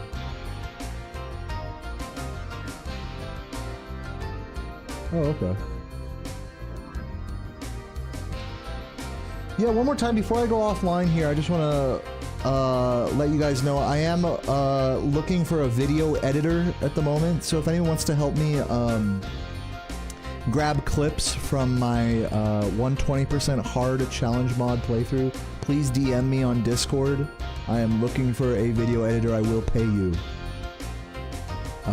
Yeah, I know Marathon, you might be interested in that, so yeah, DM me. I am out of here. See you later, everybody. Bye.